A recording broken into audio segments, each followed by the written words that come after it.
All right, and we're unmuted. Perfect. All right. I will call to meeting the committee, the whole meeting at 5:53.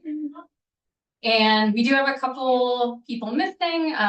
Mayor Pro Tem Mercer can't be here. Councilmember Kozlowski and the other one, Councilmember Schaefer also cannot make it today. So first up, review of regular meeting agenda. Did any council members have any issues with the upcoming council meeting agenda, like what's on the consent agenda or anything like that? No. Okay. So with that, we'll move on to our first item, which is a meet and greet with our new East Side Fire District 45 Fire Chief, Chief Otto. Do you want to just join us at the table if you'd like, or if you prefer to stand, you can stand at the podium. It's up to you. Yeah, don't everybody want me, and I will. It's long ride. Why don't you come have a seat? I feel like the camera catches it better too. So Perfect. Well, thank you so much, Mayor and Council. It's an absolute honor to come out and get an opportunity to meet you all and share a little bit about myself and how excited Eastside is for that partnership that we have with King County Fire District 45. And, just continue to ensure that we provide that high quality service that the district is so known for out here. So a little bit about me. I'm someone call it a baby fire chief or a new fire chief because I got promoted about 7 months ago. So new to this position, super excited about it.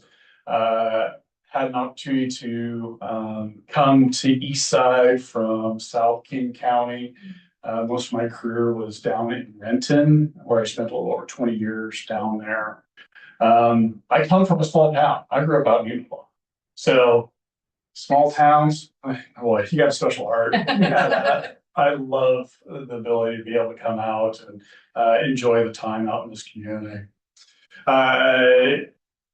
Been married now for about 20 years. So got a lovely wife that has been with me this entire journey. Has been absolutely fabulous. So she understands the time and dedication associated with that. Like I said, most of my career was down in South King County. 20 years with Renton. Started with fire, the city side of the fire department. Actually was there to help build the RFA. So I was Regional Fire Authority. So when Renton converted over by merging the city of Renton and Fire District 25 into this new entity, I had an opportunity to be part of that. So super excited about that. I've been with Eastside now for about 3.5 years. So getting an opportunity to know the organization, know the people and the communities that we get to serve, which has been absolutely fabulous. I able to get a picture. You want me to just? You can just say next slide. Next slide. Yeah. Okay. Perfect. Well, let's talk a little bit about Eastside Fire and Rescue. Go ahead, next slide, please. But talking about Eastside also means talking a little bit about our mission, right? We want to keep it super simple, very straightforward. So you can walk up to any of our folks and go, okay, well, why are you here? Well, our mission is actually all right in alignment with the city's mission. It's about taking care of our community. It's continuing to provide that high quality of service. And how do we do that? We do it together. We do it in a collaborative process, which for me, I'm so impressed with how Eastside has been able to do that moving forward. Next slide, please. Our values, again, these are things that we hold ourselves. We ask the community to hold ourselves accountable to. We do hiring process based on our values. We make decisions based on our value system, just like the city does. Unity, that so speaks to Eastside Fire and Rescue. Eastside Fire and Rescue, we'll talk a little bit in the next slide, but it's a very unique structured fire department. But technically, we're actually not a fire department. We're not a regional fire authority. We're a governmental nonprofit. We actually function underneath an interlocal agreement, which means that we have a whole series of contracts that help to support all of our communities and provide that funding associated with this. So this is something that has been updated over the last 2 years ago. We brought a committee of representatives from each of our different divisions within the organization to take a look at what our original values were. And knowing that the original values have changed over time, we wanted to update it, reflect it, how we are as of today. Next slide, please. So here's how Eastside is structured. Our partner agencies would be considered our original five founding partners. Eastside Fire and Rescue originally formed in 1999 with a thought of we can do community fire and emergency service better together than we can alone, which led to the 5 agencies, District 10, 38 cities of Issaquah, North Bend, and Sammamish, coming together and creating this interlocal agreement, which then shared staffing and provided put everybody up underneath one organizational structure. City of Issaquah and Fire District 10, they literally had a fire station right across the street from each other. Stone's throw, no kidding. And it's interesting if you talk to some of the history associated with that, as you can imagine. It has been successful as far as being able to leverage our relationships. And because of that, we've also been able to expand some of our relationships to include the Snoqualmie Indian Tribe. Woodinville Fire and Rescue joined as a contract agency in 21, City of Mercer Island in 24, Duval Fire joined us in 25, and January 1st of this year, we signed a fire chief contractor service for District 27. Again, it's all about that doing things together to support our community. One of the things I'm so appreciative of how Eastside Fire functions, especially to support some of our communities, is we have such a diverse background from the standpoint of we have urban centers in our cities. We have suburban areas as we push out a little bit further, our District 38, for example. And then we have some rural areas, which means that our folks that are riding those rigs, they have to be able to respond and handle emergencies in all kinds of situations. Even yesterday, we were up at Snoqualmie Pass as a paraglider had an unfortunate incident.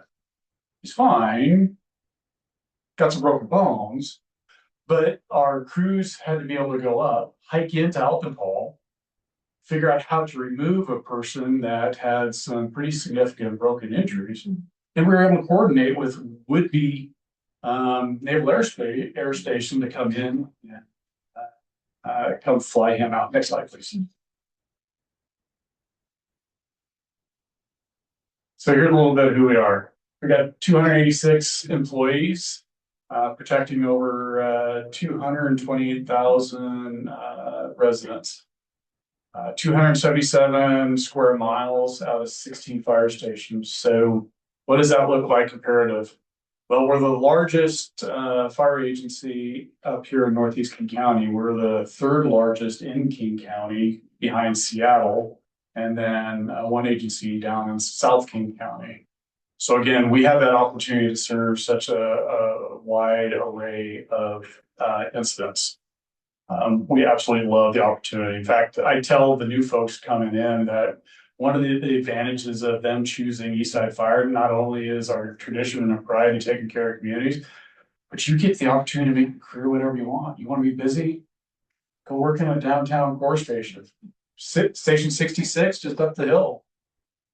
It's got that community feel. You want to start to slow down a little bit, you can push out a little bit farther. We have specialty teams, so we are an all hazard entity. Similar to the city, because we're an independent entity, next slide, please. We have to have the ability to stand on our own. They're on finance, HR. So we are, from that standpoint, structured like a fire district.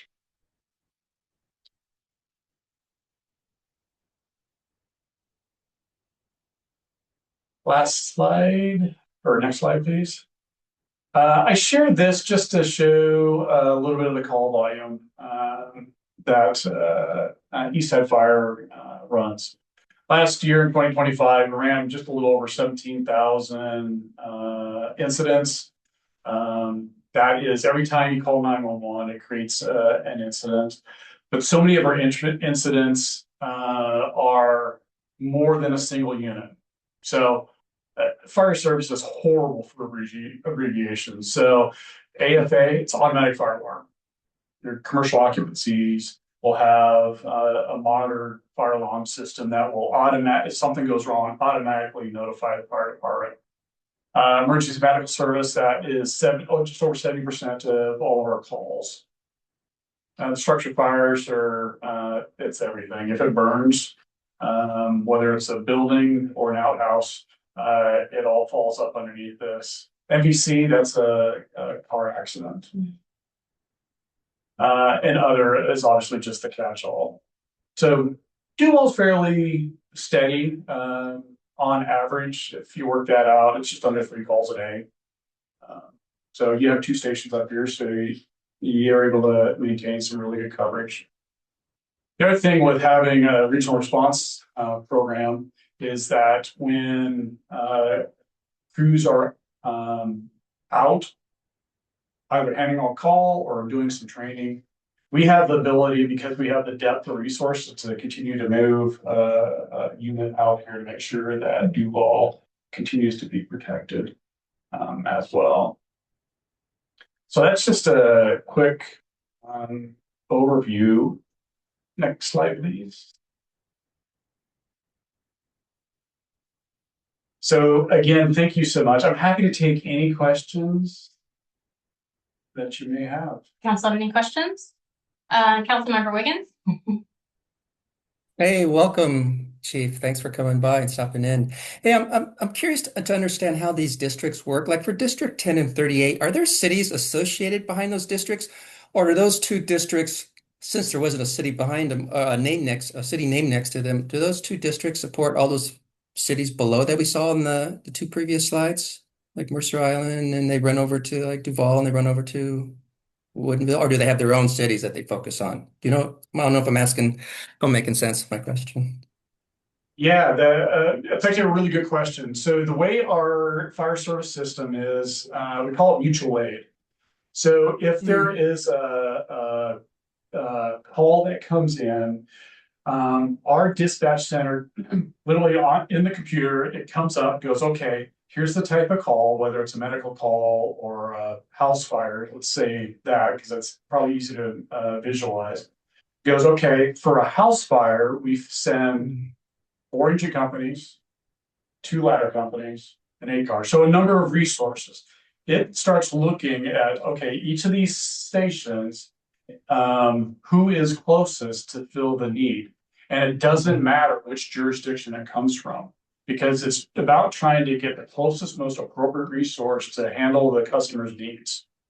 So to your question, District 10 and 38, that is part of a regional provider. So those resources, while they are housed in those districts, they will go everywhere across the district. So even you may see a Woodinville apparatus out here at your station, or you might see a Duval apparatus down in Carnation or Woodinville as well. It could be for any number of reasons, but it's about leveraging that relationship together. Does it answer your question?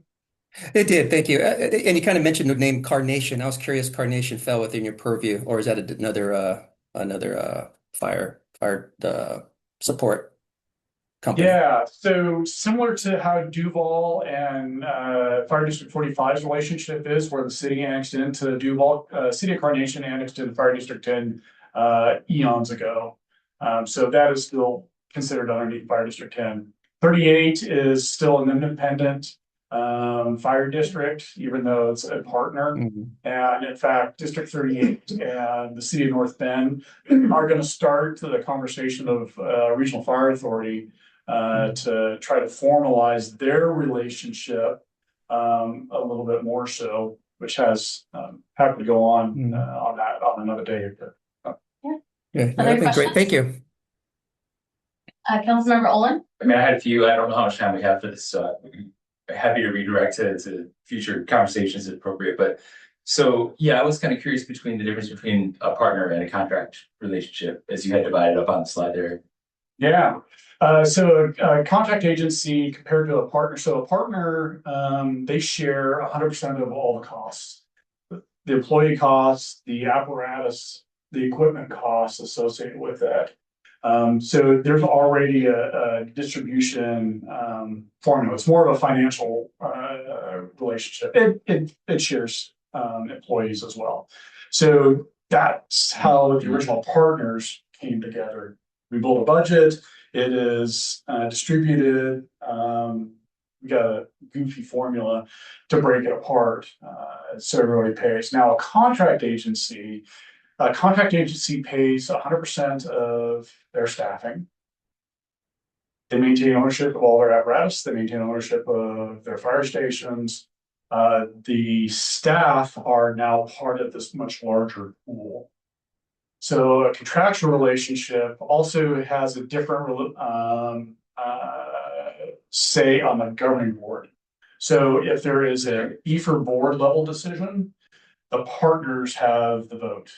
Where a contract agency has we call it an advisory seat. So you get the opportunity to sit down and be part of the conversation, share information. So there is a little bit of a structural difference on that. Okay. Other Councilmember Hernandez? I just wanted to say I really appreciate the explanation about how all the different districts work together. It's explained a question that I had when the Bull Creek fire happened a couple of years ago. And we sent Duval units out there. Literally, the question on my mind was, what happens if we have a fire? But it's making sense now about like how, I wouldn't want to say patchwork, but how the different pieces assigned to each other. And also why I would see like a Redmond EMS running through Carnation. You know, it makes sense now. I appreciated the explanation. You're welcome. And if I can elaborate a little bit on the Redmond piece, Redmond has paramedics. Eastside does not. So that is an outsourced provider. Eastside actually doesn't even have the ability to get a paramedic resource within our own structure. Something that was set up in the 70s with King County EMS. So when you see one staffed out here, then it comes from your ALS provider, advanced life support provider, paramedic, comes from Redmond. Oh. Makes even more sense now. Councilmember Supple, did you have anything? No. Councilmember Olin, did you have another question? I had two more. Okay. So last year we signed an ELA, and it was renewal actually, but with Woodinville, and I'm curious how that for inspection services, if I'm not mistaken, how does that interact with your services? Yeah, if at all. It does, because Woodinville's a contract agency. So your agreement with Woodinville Fire and Rescue still stands. Okay. The people that provide the inspections, the plan review, those are all Eastside employees. So we have a intertie through that interlocal agreement. It was decided that because of how well that has been working, to not touch it, there's also no need to touch it. So yes, you're still getting it through Eastside. Okay. It's Eastside via Woodinville. Yes. But okay. Yep. And then my last question, I was just curious. I mean, so you're somewhat new to the East Side, so you have fresh eyes. Is there anything that you've seen? 7 months, you said? 7 months as far as from fire chief. Okay. And I've been there about 10.5 years. So I'm curious, is there anything new that you've seen on the East Side that is unique to the East Side, maybe that we ought to know about? That's a really good question. Yeah, coming from the South End, fire service is fire service. The call types are definitely different down there. More people that need like behavioral health or mental health emergency. There definitely is a higher prevalence down there versus where the East Side, we still have those, we call it MIH, Full Integrated Health Services, but it is that specialized resource where it's social workers that are able to go out, interact with people in some level of crisis or need. The greater East Side area in this instance, are, I guess, in a healthier position, because you understand what the resources are. You typically have, the resources within each person to be able to literally afford to take care of yourselves, which is great and refreshing. Some stuff that we are still working through on the fire service. One of the things that EFR board is starting to navigate into is what does long-term sustainability look like for East Side Fire and Rescue? Is this contractual interlocal agreement relationship? Is this the right model? Should we look at something else? So EFR board is digging into that right now because again, EFR board is looking at it from how do we continue to take care of our communities knowing that costs are going up pretty crazy. So up here in the Northeast King County, that is definitely something that is a little bit newer from a restructure on that. Yeah. Okay, So, yeah, cool. happy to chat more. Any other questions? All right, well, Okay, thank you. Appreciate it. thank you so much for joining us. It was nice to have you come visit council. We were a little light on our council tonight, just for summer and all that, but yeah, I appreciate everything you do and welcome you back anytime. Have a good night. You're welcome to stick around, but I figure you might have other things to do. Unless you want to talk about, yeah, unless you want to talk about sign code, but. I'll leave it for the expert. Yeah. Thank you. Great to meet you. Thank you all. Have a great night. Yeah. All right, so with that, we'll move on to our community workshop with nonprofits regarding proposed sign code, and this I will turn over to our city administrator. Well, thank you, members of the community. We actually have the front room here set up with some visuals, and we'll move there to have a conversation about changes on a particular topic regarding the sign code, which is street banners and community events. So we'll take a pause here and move over to the front room. I'll show everyone what we have.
Oops. Okay, so we've completed the community workshop. And next up, we have the good of the order. Is there anything council members have for the good of the order? You still also, oh, go ahead, Councilmember Supple. Yeah, since, I guess the council retreats are scheduled for next month. In lieu of having new members come on board, does it make any sense to reschedule those to August after the members are on board or not? I think what, I'm trying to remember, would they potentially be appointed on the second July meeting? Do you remember, or is it the first? It'd be the second one, I think. Go ahead, John. It would be depending on if we get three, if we have three candidates or less. They would be appointed on the second meeting of July. If we have more than three candidates, then it would be the second meeting of August. Okay. Let me look at my calendar really quick. I'm trying to remember when they're scheduled. June 10th and June 27th. Oh, July. Or yeah, that's what I meant. Yeah. July 10th and July 27th. So yeah, there's no conditions that would involve having council appointed on June or July 10. So it probably does make sense to cancel that one. Unless one thing we had done in the past would be invite anyone applying to it. So that they obviously would not be able to participate in terms of giving their opinion, but they could sit and listen, knowing it's budget and knowing that, they're likely going to be a lot of, just absorbing. But if I mean, time-wise, are we okay to cancel that one? Or I am a little worried about, getting, I mean, we can't help the timing really of the. Yeah.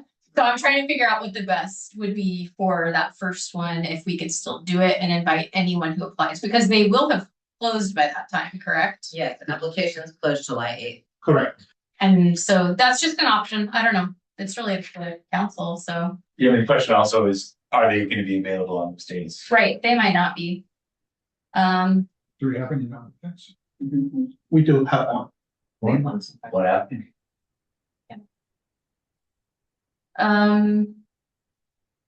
Do we need to figure this out now, do you think, or? I mean, in terms of being able to release everyone's calendars. Yeah. I think it would make sense to make a decision tonight. What do you? I mean, the only thing I would say is then the July 27th. So let me look at the calendar. Potentially, we would need to call a special meeting if council has some decisions that they need to make or to vote. The retreats are not noticed as opportunities to vote on the record. So if we're in retreat on the 27th and council's deliberating and wants to make a decision that is on the record voting on any topic that might come up, we would need to call a special session. And that requires 24 hours notice, clerk. Yes. So then we would need to do a special meeting on either the 29th, 30th, or 31st. Which we could do. I mean, that's and special meetings can be purely hybrid, where we just all get on a Zoom call. I mean, but there would be a meeting on the 4th anyway, right? There won't, that's National Night Out. Yeah. And there are some decisions that were under a slight time crunch that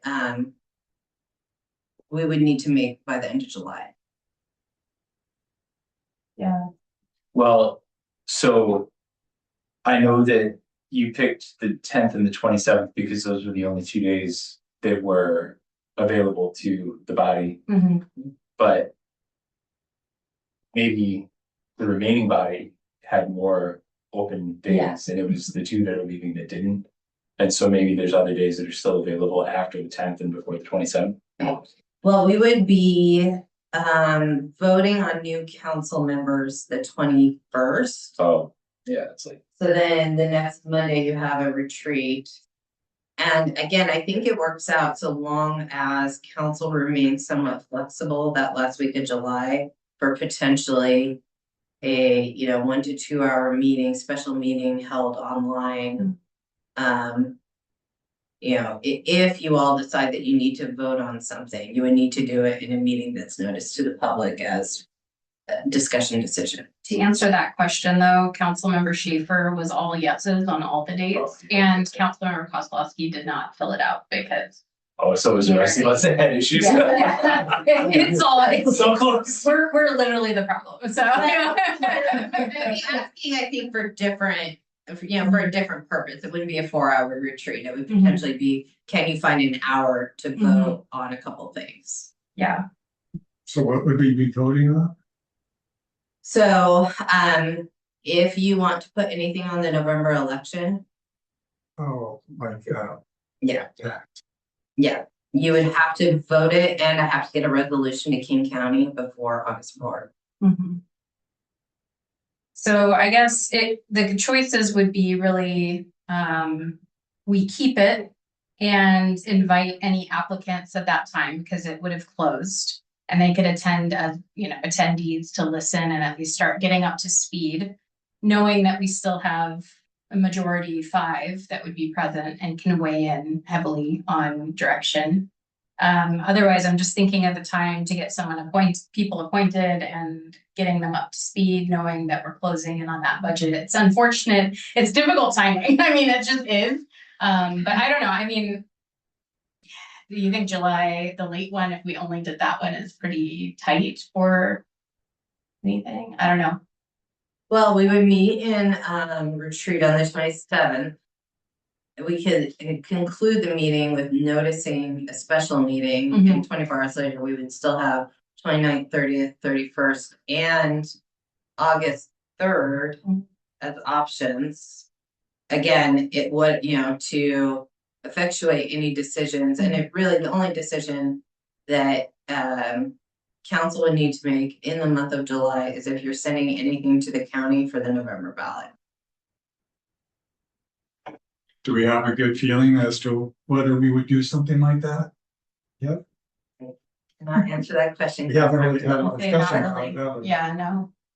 So I guess is council good with still having it, inviting applicants and getting whatever we can done? Or does council want to cancel that first one? Knowing that, yeah, I mean, they may not also, new people may not be available for the later one either. So, I mean, there will be meetings like today, for example, that not everybody can make it. So, I mean, that is why also we have a body of 7. So just something to think about. I'm good with either. My main restriction for the dates is just the length of the retreat. If we're gonna do just a quick, like 1 to 2 hour Zoom call on that last week, I really don't have too many restrictions. My job will allow me to do that. That would be more if it was like a short If it's- notice meeting yeah. or, yeah. But otherwise, unfortunately. Yeah. sorry. No, I get it. Is everyone okay keeping the July 10th one, or do you have strong feelings about waiting until we have the seats filled? I'm fine. Yeah, fine, also. Are you good with it too? But I was just wondering if. Yeah. No, I mean, that's a good call out. I mean, we've definitely moved things around before, depending. I feel like the timing's a little unfortunate, but yeah. Sorry, It's- what's the amount? It is very, 2-year budget cycle, yeah. Yeah, sorry, What's- Councilmember Wiggins, go ahead. What's the consensus? I didn't hear. Some people are talking It over seems each like other. everyone's okay still having that one and inviting all applicants. They wouldn't be able to, if they can attend, they wouldn't be able to actually weigh in or give an opinion. They would just be observers, and then, but at least that would help them get up to speed if they were able to attend. Yeah, that sounds fine. I'm available the 10th, so I'll go with the majority, whatever you guys would like to do. Okay. Just point of clarification, I mean, there's no, it's not like an executive session where the public is not supposed to be there, right? No, it's just a retreat. Yeah. Yeah. Like our They're other all open retreat. to the public. Yeah, anyone could have come and just sat in the room with us and had lunch with us at the other retreat. So yeah. Okay, any other good of the order items? Well, Councilmember one Supple? more, Yeah. if the applicants are deemed, not, Unsatisfactory? yeah. Yeah. Do we have the ability to say no to all of them and start over? In this case, the clerk can speak better to this, but I would say in this case, given the timeline, we're actually ahead of the timeline because we're given advance notice of the vacancies. So our clock is, but you could probably say it much better. I actually could not say it. Oh. That is exactly it. We're ahead of the curve. After the seats are vacant, we have 90 days to fill them before King County Council actually they'll fill them out. They're not vacant yet. They're not vacant yet. Yeah. They'll be vacant as of July. By ahead of the curve. Yeah. Yes, we are 1 month ahead. Mhm. It's an enviable position because we haven't had this time before. No, Yes. yeah. There have been some times that we're quite close with filling them. Anything else? Did the council, I could do my mayor's report now. We could possibly get into city administrator report. Okay, we've got some time if you all are good with that. Okay. Yep. So for my, today the 16th, okay. So my report today, I had my quarterly meetup with Dr. Leach in the Riverview School District.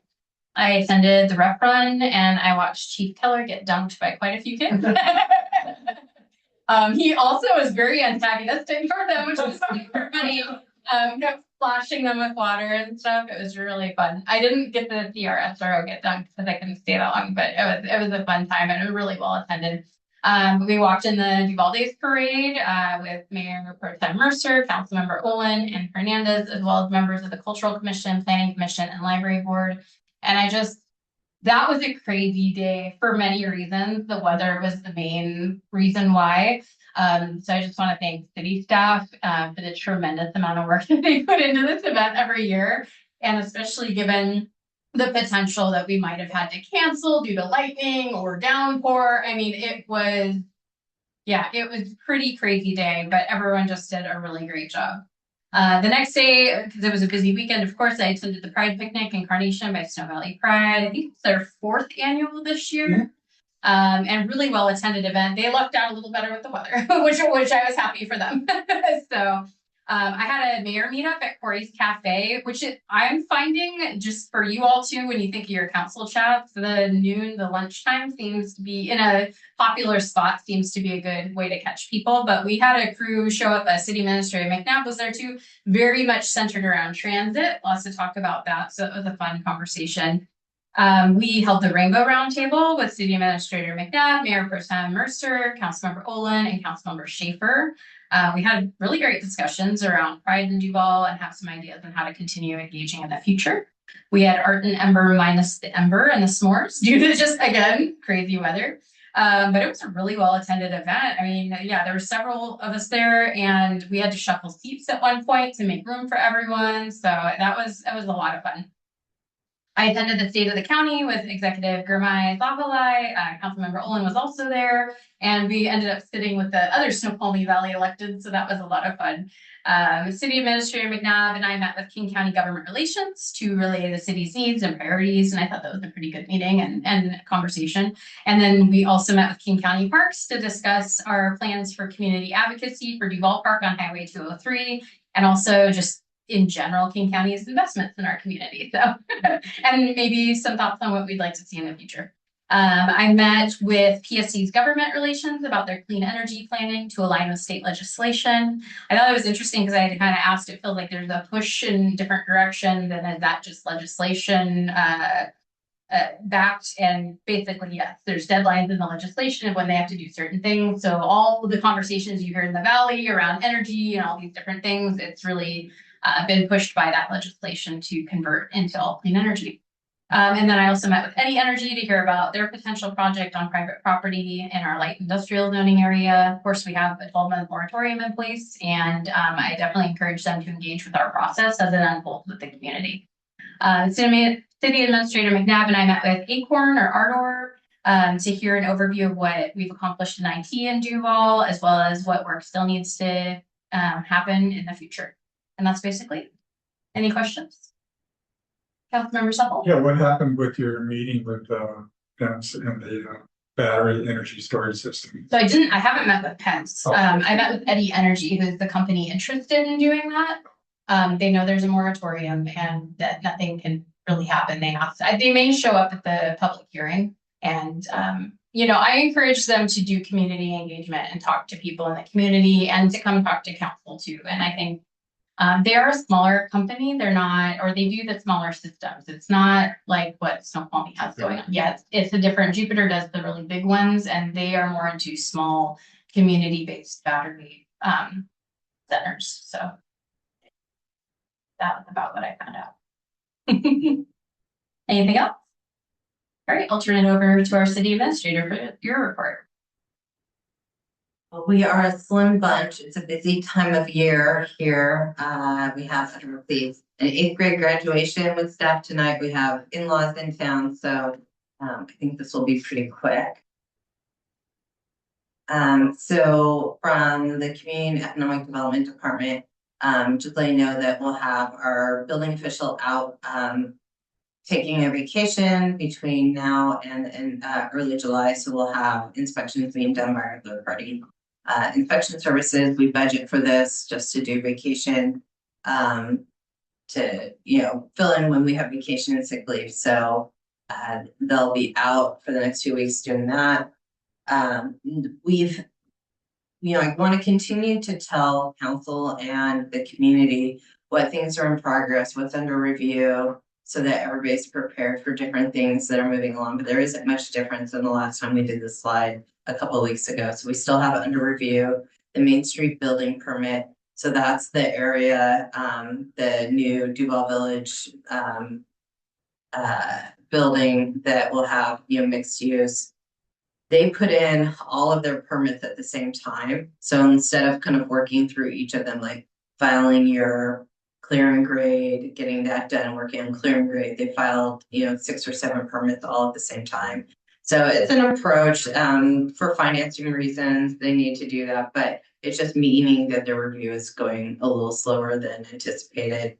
And then the mosque clear and grade permit, that one is under review, but it's almost done.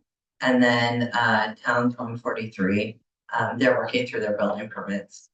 We have corrections in, so we're asking for corrections for the Jane Society. Their issue really is around how they're calculating parking on that lot in relation to their building. Acres of Diamonds, we'll have a series. The mayor's met with them. I'm meeting with them in a couple of weeks to talk about their project. They have a couple of corrections in, but they're getting closer to going to the hearing examiner for their project. And then Versus Sports, we're missing their roadway plan and their utility plan. So they've passed through planning, but they have not passed through public works yet. So we're just trying to get their public works stuff done. And then the Yellow Hat building, their permit was finalized, they're done, and Martinez wine tasting room opened, and apparently has very tasty things. So it has been recommended by more than one person. So yeah. Slide. So for me, I am going to move to a seat because I That's some small, Alright. small font. My vision glasses on. Okay. So I will be attending the Washington Cities Association of Washington Cities annual conference next week in Spokane. So I'll be out most of the week. I was invited to participate in a new AWC public safety work group.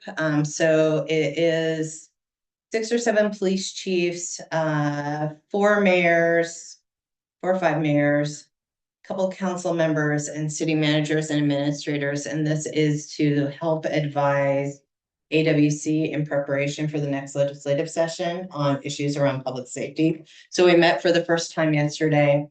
We covered, it wasn't on the agenda, but we covered e-bikes and the different efforts that cities are going to regulate e-bikes. We covered automated license plate readers.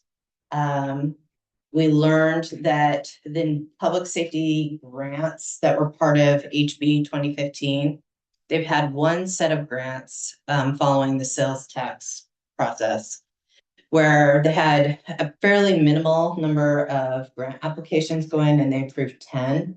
The grant period reopens on July 1. We will be putting in a grant application. What CJTC is telling AWC is they will have expended all grant funds. There will be no 3rd and 4th cycle, which is what they had committed to a lot of cities, which was pass your public safety sales tax, work through the certification process, And then you can apply for a grant and there'll be plenty of money in a third and fourth phase. So don't worry that we're going really slow with your certification. What we found out yesterday is they will issue all the remaining money in the second grant cycle, and there will be no third and fourth grant cycle. Wow. So I'm working with Chief. We will be getting an application in July 1 for anything that we can put into the proverbial bucket to get funded through the public safety public safety HB 2015 grant program. Let's see. I am meeting, I don't know if you all heard me chatting with David.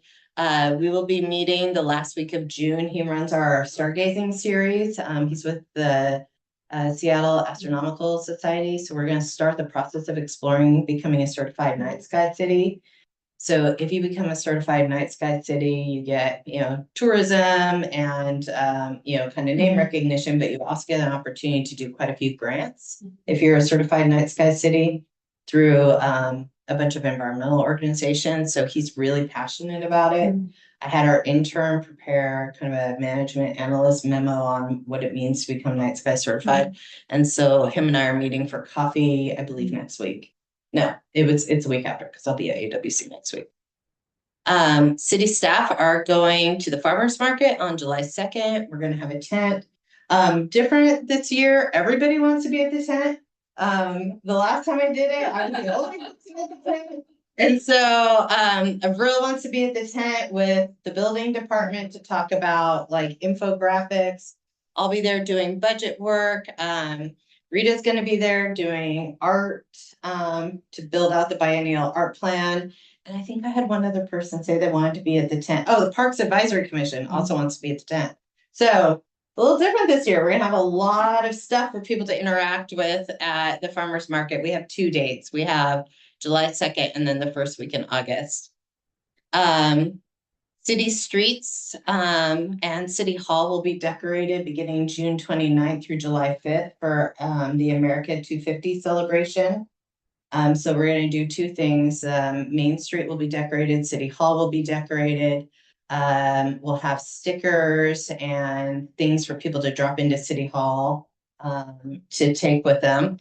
And then we are beginning a social media campaign. It will run for 5 days, including with the 4th of July posts, celebrating different aspects of the American experience. So that will begin June 29th.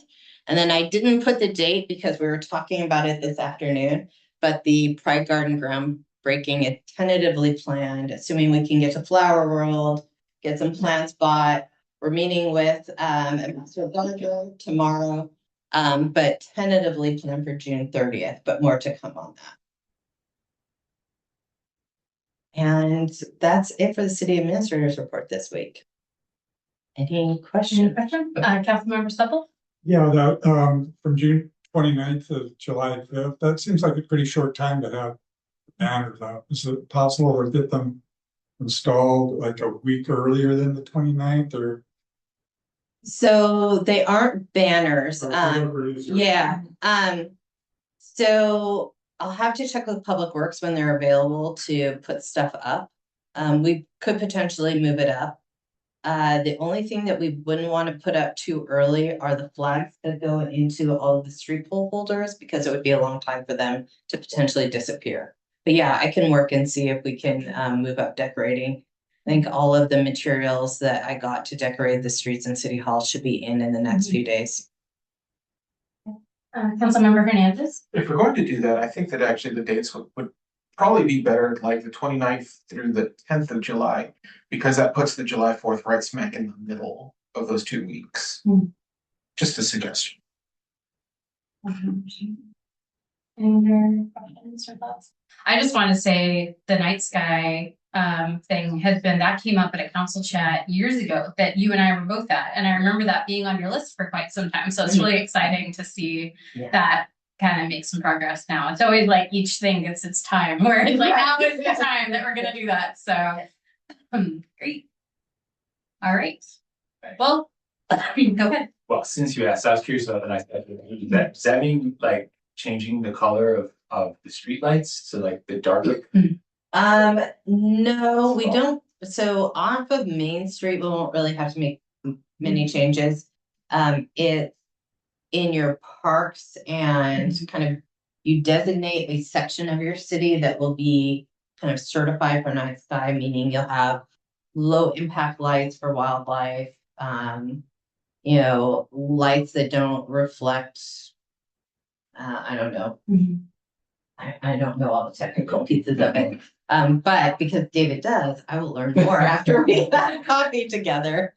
This Pretty cool. question come from driving through that one section of 405 where there's purple lights. So it's like, what is this gonna mean? Actually, no, I was in Hawaii one time Uh-huh. and they were just talking about how it's one of the observatories and all the lights there Yeah. contribute Yeah. to Yeah, being that kind of city. Yeah. So that's where I am. yeah, yeah.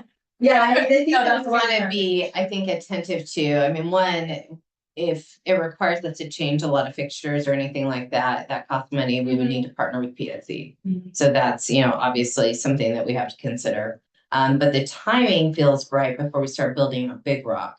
Because Yeah. as we think about sports lights or other lighting in that park where where our stargazing is, are we being attentive to kind of keeping it, I guess, light dormant enough that we can do those activities in that park? Well, and I know that some of the lights are an issue anyway. Yeah. So probably those conversations are ongoing regardless. Yes, we do frequently talk to the PSC about Uh-huh. that. Yes. It's a standard conversation. Any other questions? And does council wanna, we do have a few more minutes, so we can either just adjourn now and take a little break unless council wants to take care of their reports, or we could save them for the council meeting. It's up to you. Don't have, Yeah. I have a report, but we can wait. Stop. Okay. Right now. All right, so with that, we'll go ahead and adjourn the cow at 6:54.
Okay.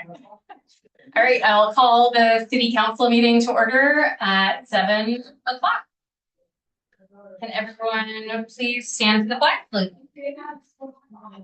I pledge allegiance to the flag of the United States of America and to the republic for which it stands, one nation, under God, indivisible, with liberty and justice for all. Thank you. Clerk, could you please take the roll? Yes. Mayor McHenry. Here. Mayor Pro Tem Mercer. Councilmember Olin. Here. Councilmember Schaefer. Councilmember Kozlowski. Here. Councilmember Supple. Here. Councilmember Wiggins. Here. Councilmember Hernandez. All right, we have a quorum. Thank you. Are there any additions or corrections to the agenda?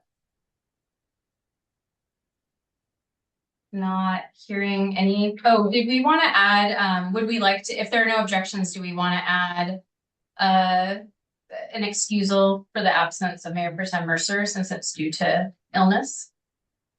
We need to go move. Second. Seconded. All right. Do we need to vote on that or can we just do it without any objections? So there would be the addition, just calling an addition to the consent agenda so that it can be voted as Okay. part. So just as a modified agenda, Mhm. once it's adopted, it will be adopted as a modified agenda. Okay, so I can just say with no objections, we'll add this. We'll to the add it to consent. the- Okay, so if there's no objections, we'll add that excusal to the consent agenda, which when you vote on that would be passed. So with that, is there a motion to approve tonight's council agenda? So moved. Second. Okay, been moved and seconded to approve the council agenda. All those in favor say aye. Hi. All those Aye. opposed say no. Oh, sorry, I forgot about the delay. All right, motion passes and our agenda is adopted. Next up, we have proclamation. And we have 3 tonight. First, we have Juneteenth. Whereas Juneteenth commemorates June 19th, 1865, the day when news of emancipation finally reached enslaved African Americans in Galveston, Texas, more than 2 years after the Emancipation Proclamation was issued. And whereas Juneteenth stands as a powerful reminder of both the enduring struggle for freedom and the resilience, perseverance, and contributions of Black Americans throughout our nation's history. And whereas celebrating Juneteenth offers a valuable opportunity to reflect on the principles of liberty, equality, and justice, while also recognizing the ongoing challenges in achieving these rights for everyone. And whereas communities across the United States recognize Juneteenth as a time for education, celebration, service, and dialogue that honors the past while inspiring a more equitable future. And whereas the City of Duval values the diversity of experiences, backgrounds, and perspectives that strengthen our community and enrich civic life. And whereas by recognizing Juneteenth, we affirm our commitment to fostering a welcoming community where all residents are treated with dignity, respect, and opportunity. Now, therefore, I, Amy McHenry, Mayor of the City of Duval, hereby proclaim June 19th, 2026 as Juneteenth. In the City of Duval, I encourage all residents to commemorate this day by learning about our nation's history, honoring the generations who struggled for freedom and civil rights, and working together to build a community grounded in understanding, inclusion, and mutual respect. Next up, we have Small Cities Month.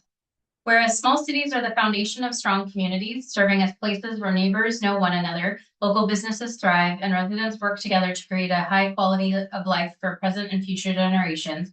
And whereas the City of Duval exemplifies the values that make small cities special, including civic engagement, volunteerism, stewardship, innovation, and a deep sense of community pride. And whereas small cities play a vital role in preserving local character and heritage, while embracing thoughtful growth and planning that supports economic vitality, environmental sustainability, and community well-being. And whereas local government in small cities provides residents with a direct voice in shaping their community, fostering meaningful relationships between elected officials, staff, businesses, community organizations, and residents. And whereas the success of Duval is made possible through the dedication and service of countless individuals, including residents, volunteers, educators, first responders, business owners, nonprofit organizations, and public servants who contribute their time, talents, and energy to strengthening our community. And whereas Small Cities Month provides an opportunity to celebrate the unique contributions of small municipalities throughout Washington State and across the nation, recognizing their importance as centers of innovation, resilience, and community connection. And whereas Duval's welcoming spirit, natural beauty, vibrant downtown, strong neighborhoods, and commitment to public service reflect the enduring strengths that make small cities extraordinary places to live, work, and raise a family.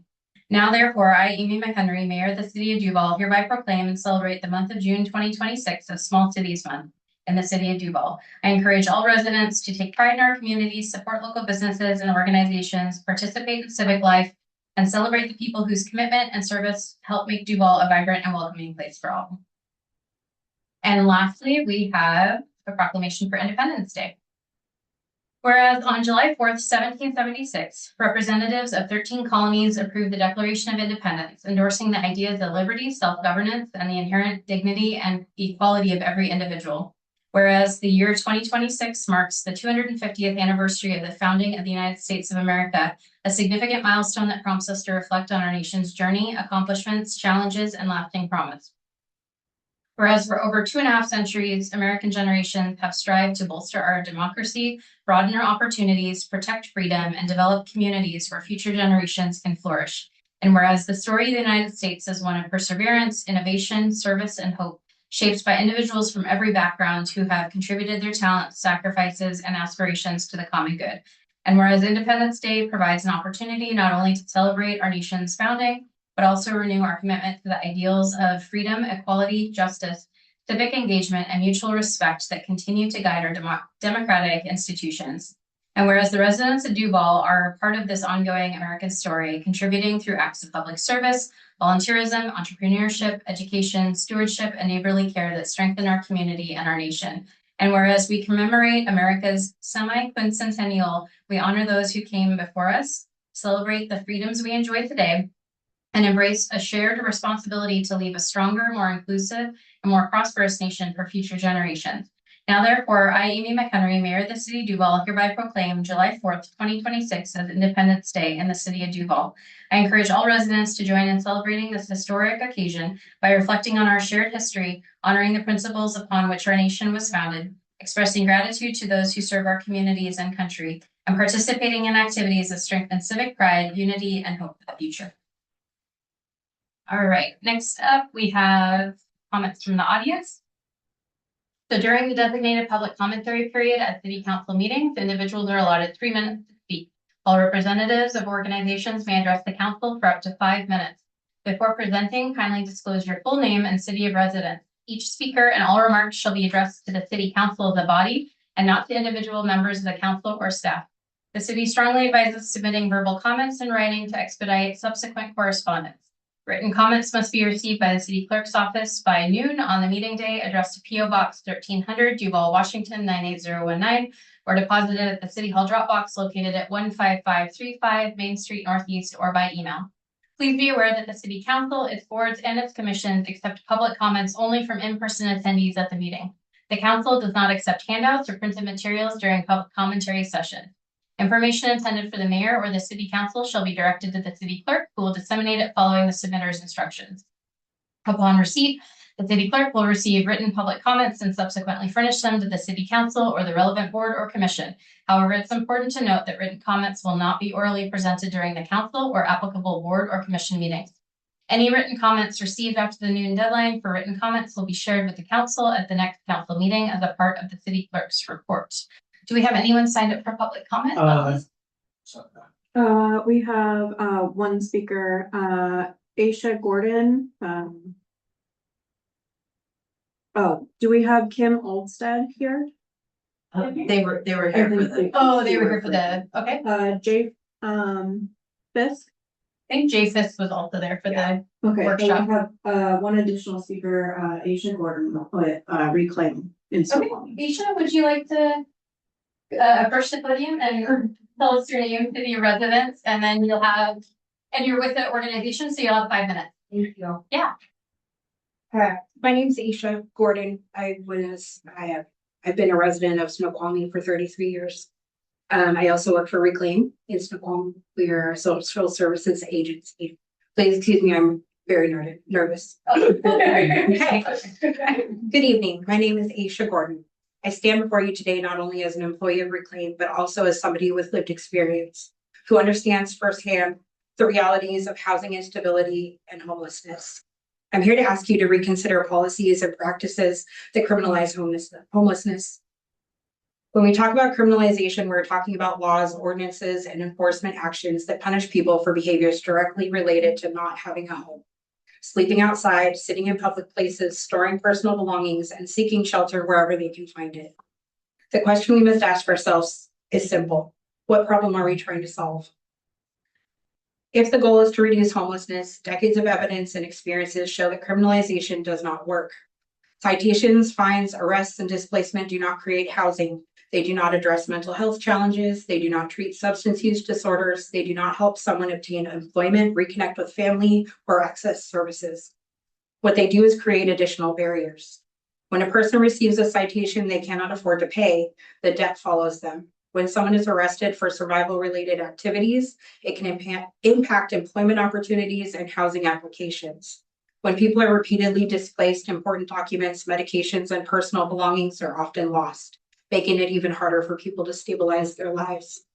As someone who works every day with individuals experiencing homelessness, I can tell you that most people are not choosing homelessness. They're navigating impossible circumstances, rising housing costs, domestic violence, medical crisis, job loss, disabilities, family breakdowns, and other challenges that could affect every one of us.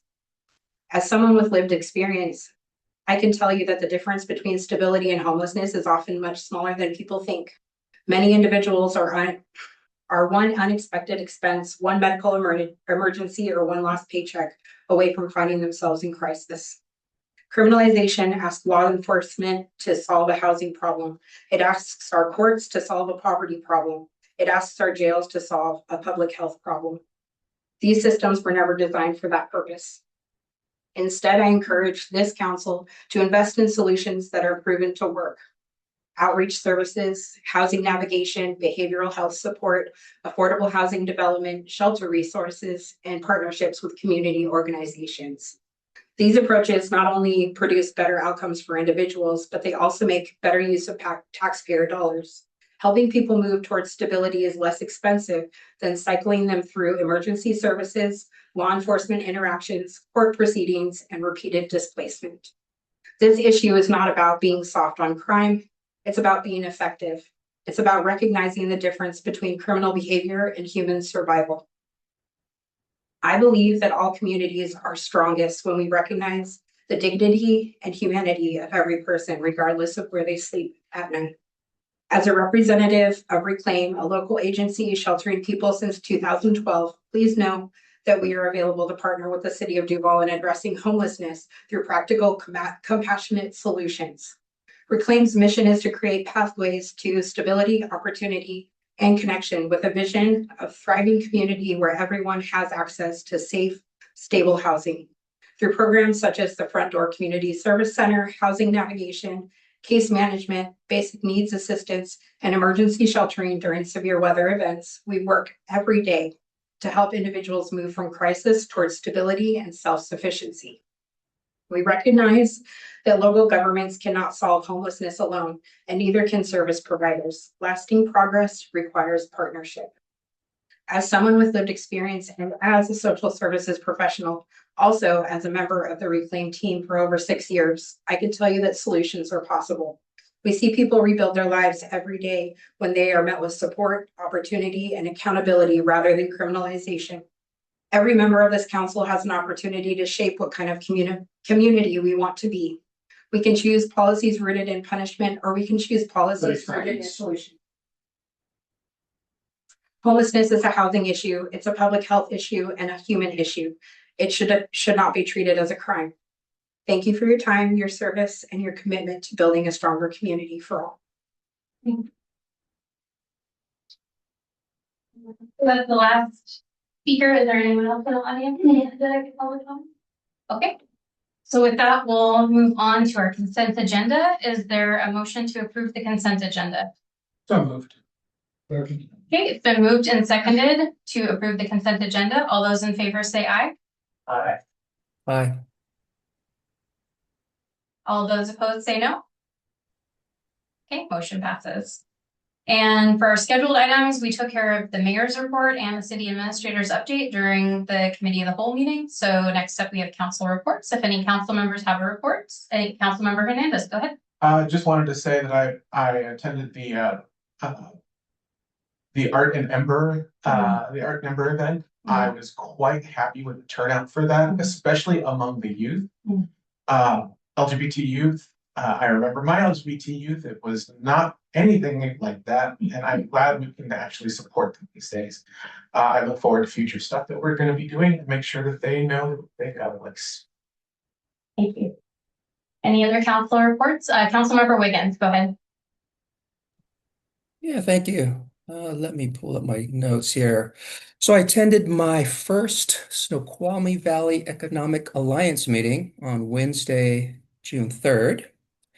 The Snoqualmie Valley Economic Alliance consists of representatives I saw from cities of North Bend, Snoqualmie, Carnation, and Duval, along with the Snoqualmie Indian Tribe and the King County Department of Local Services, the Snoqualmie Innovation Center, and there was an individual from the King County Department of Commerce was represented. King County Department of Local Services owns this monthly meeting invite, and also City Administrator McNabb was there in attendance as well. During the meeting, or actually following the meeting, a memorandum of understanding for this formed alliance, which was signed by the city mayors in 2024, it was distributed. So it was the first time I was able to read it. Real quick, the 11 areas of focus for the Snoqualmie Valley Economic Alliance are rural character, healthy living through sustainability and green jobs, diversity, equity, honor the Snoqualmie Indian Tribe, local arts economy, entrepreneurship, economic empowerment, youth career opportunities, rural infrastructure, and local business.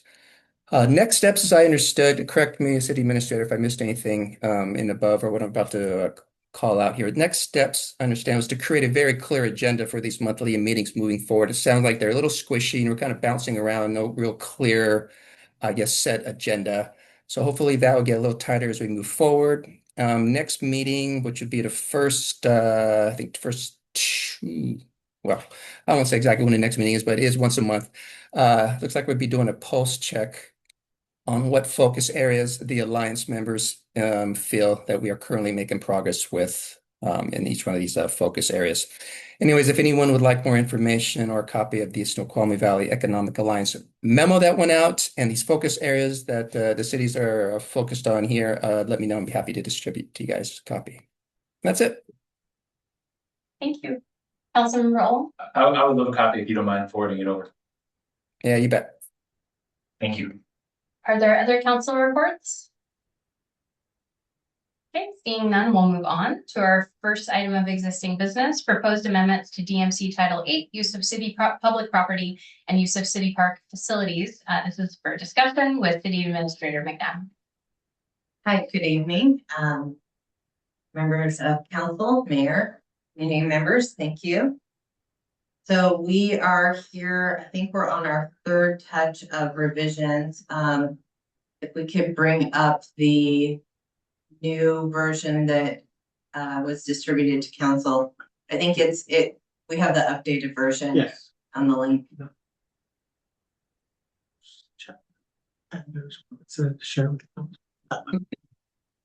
So based on feedback, and I want to thank council members for deliberating carefully and sending me feedback on this proposed set of code. We've done a fair number of revisions. So tonight is to go through this new revision that I distributed on Monday afternoon. The new comments and new sections have been reviewed by the city attorney. And so with his permission, I typically don't always send revisions with city attorney comments because those are attorney-client privilege unless we waive them. In this case, I thought it was really important, as did our city attorney, to see the city comments, city attorney comments along the side. And so the version we have tonight is edited and reviewed by the city attorney. And so what we're going to do is kind of quickly only walk through the areas that saw significant change. Deliberate again. I have not prepared an agenda bill to vote this tonight so that we can continue to deliberate with the thought that in July, if council is so interested, we can make a decision on this code provision in July. So the first area of substantive change is on page 2, 8.15.030.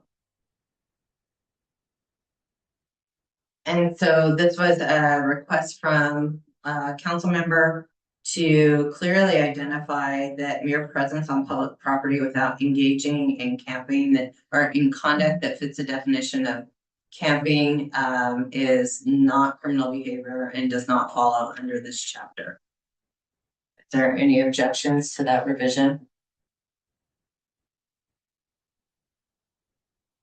Okay. Seeing none, moving on to 8.15.040. We included updated language here in response to council requests that we would follow all state law provisions regarding the inventory and storage of personal property that was left upon or within private property. This really follows kind of the discussion of making sure that we're properly inventorying and giving access to individuals for their personal belongings, including medication, identification that is picked up on public property, whether or not the behavior or the conduct is eventually given a civil infraction or arrest. We want to make sure that we're properly inventorying and giving access to personal property. So any objections to the revisions in this section?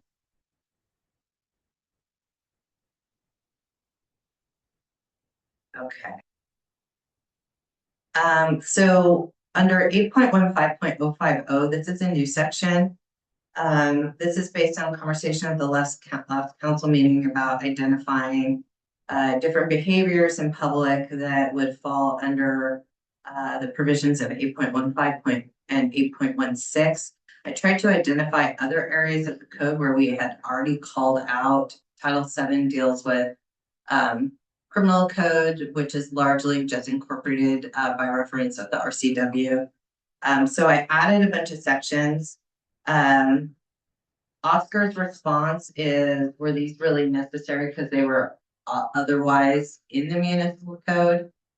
We did hear from Councilmember Mercer today because this was a request made by Councilmember Mercer that given the duplicative nature of this, that he'd be willing to not add this section, this new section of code.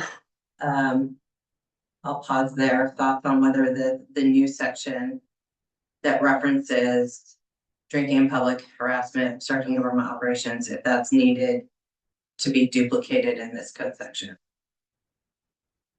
Councilmember Hernandez. I do have a question about this. I'm not sure if this is the place to discuss it, so if not, please let me know and I will move it for later. What we under 701-200 public indecency, I believe it has person guilty of urinating in public in a city park. I do have a concern about that. We have publicly accessible ADA compliant restrooms in Depot Park.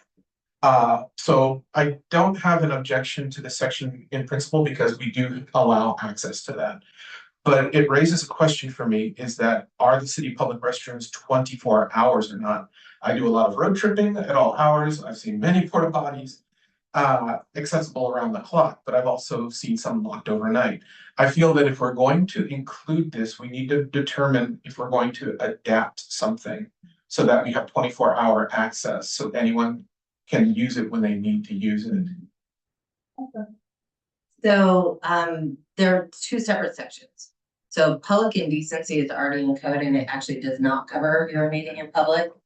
So this is more kind of the RCW definition of being naked and engaging in unwanted behavior in public with the way the RCW interprets it, like pseudosexual behavior.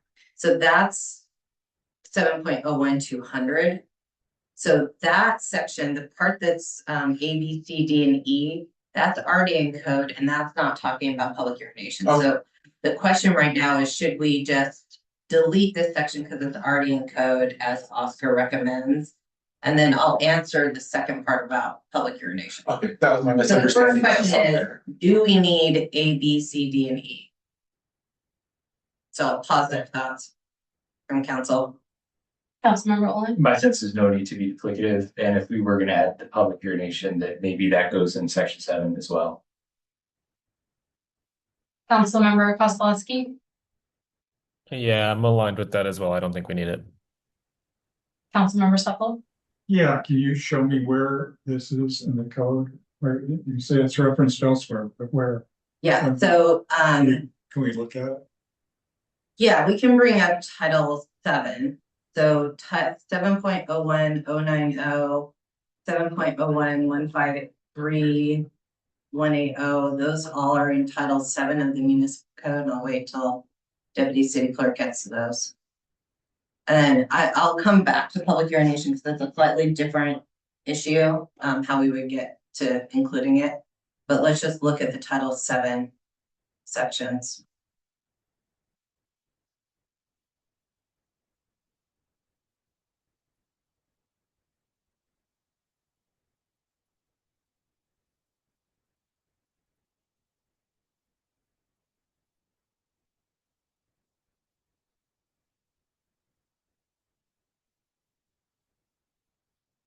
So if you go to our city code in Title 7, this is our criminal code.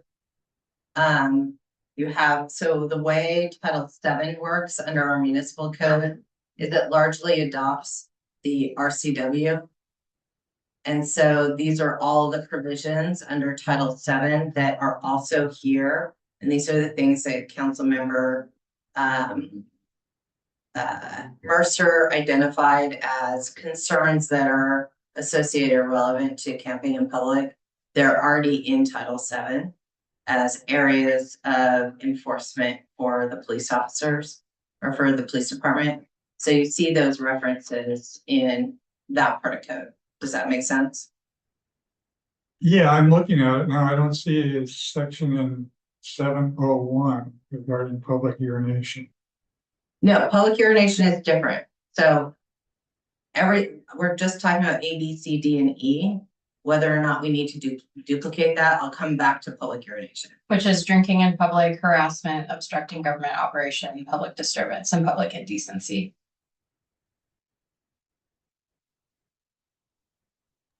So the question we have is, do we need to duplicate those sections from Title 7? Yeah, I see. I just.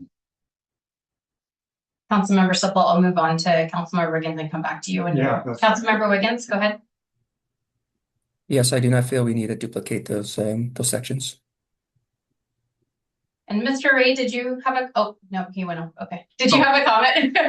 My only comment was going to be that the concept of incorporating something by reference is when you're trying to pull something from a different source into the municipal code. So when it's already in the municipal code, you don't have to incorporate it by reference because it's all part of the same thing. So that was just my thought, and I thought it might be helpful for me to elaborate on that with this comment.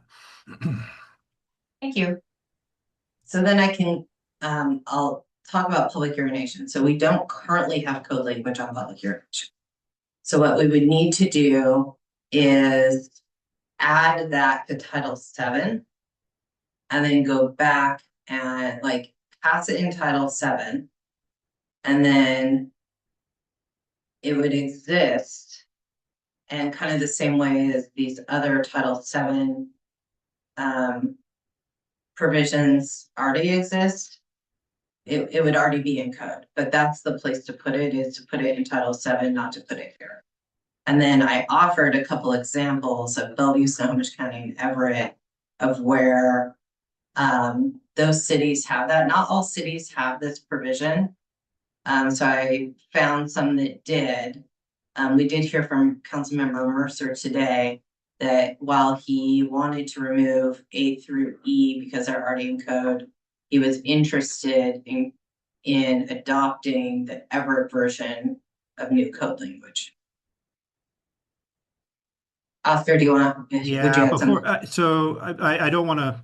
Well, I think this is helpful clarification. I didn't realize until just now, but now that I'm looking at 7.01.200, which I think is also on the screen. If you actually look down below subsection A, we do actually have a provision that prohibits urinating in public. And so that is already in the Duval Municipal Code. And so that might sort of help resolve the discussion on this topic. Okay. Councilmember Supple, did you have another comment or? No, I mean, I see where it Okay. says in there, under public indecency, but it's sort of buried.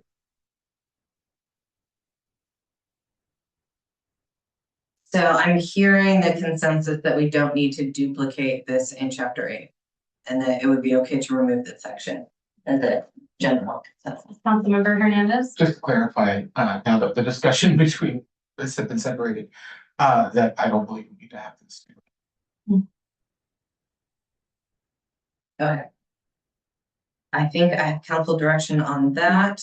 Okay, so then I made an effort to, in 8.15.060 to recraft this language based on the majority of what I believe I heard at the last council meeting on,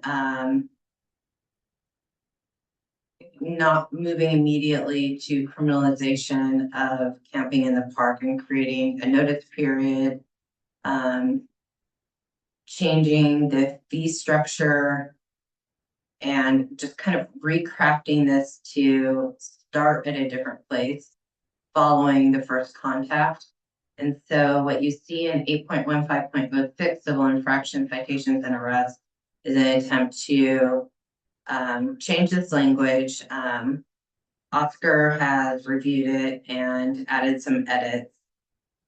And so I want to pause at A and B to see if this language captures what we believe the majority of council offered at the last council meeting.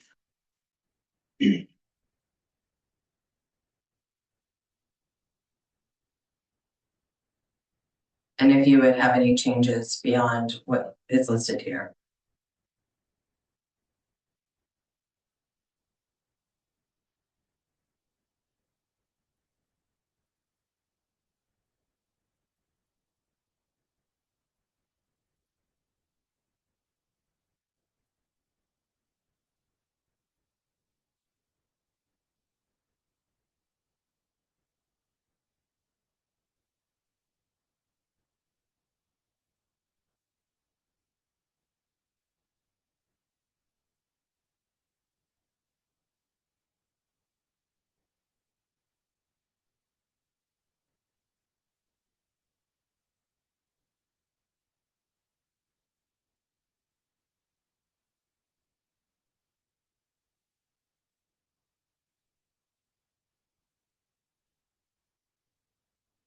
Councilmember Supple? So it looks like the only difference between section A and B, under 8:15:60, is one sentence in the paragraph preceding.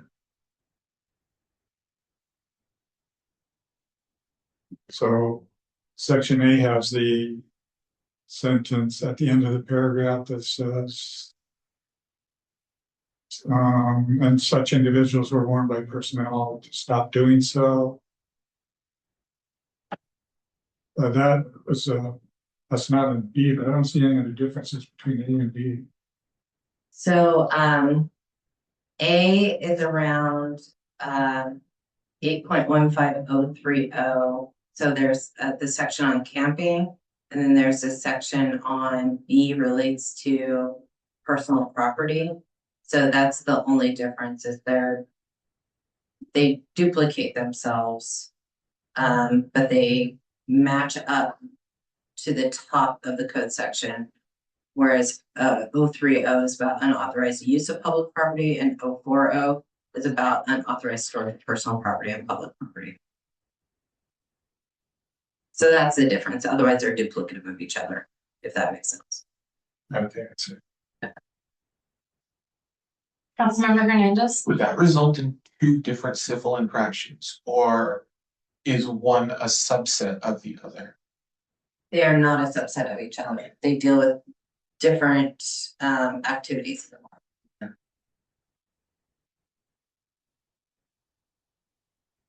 Councilmember Wiggins.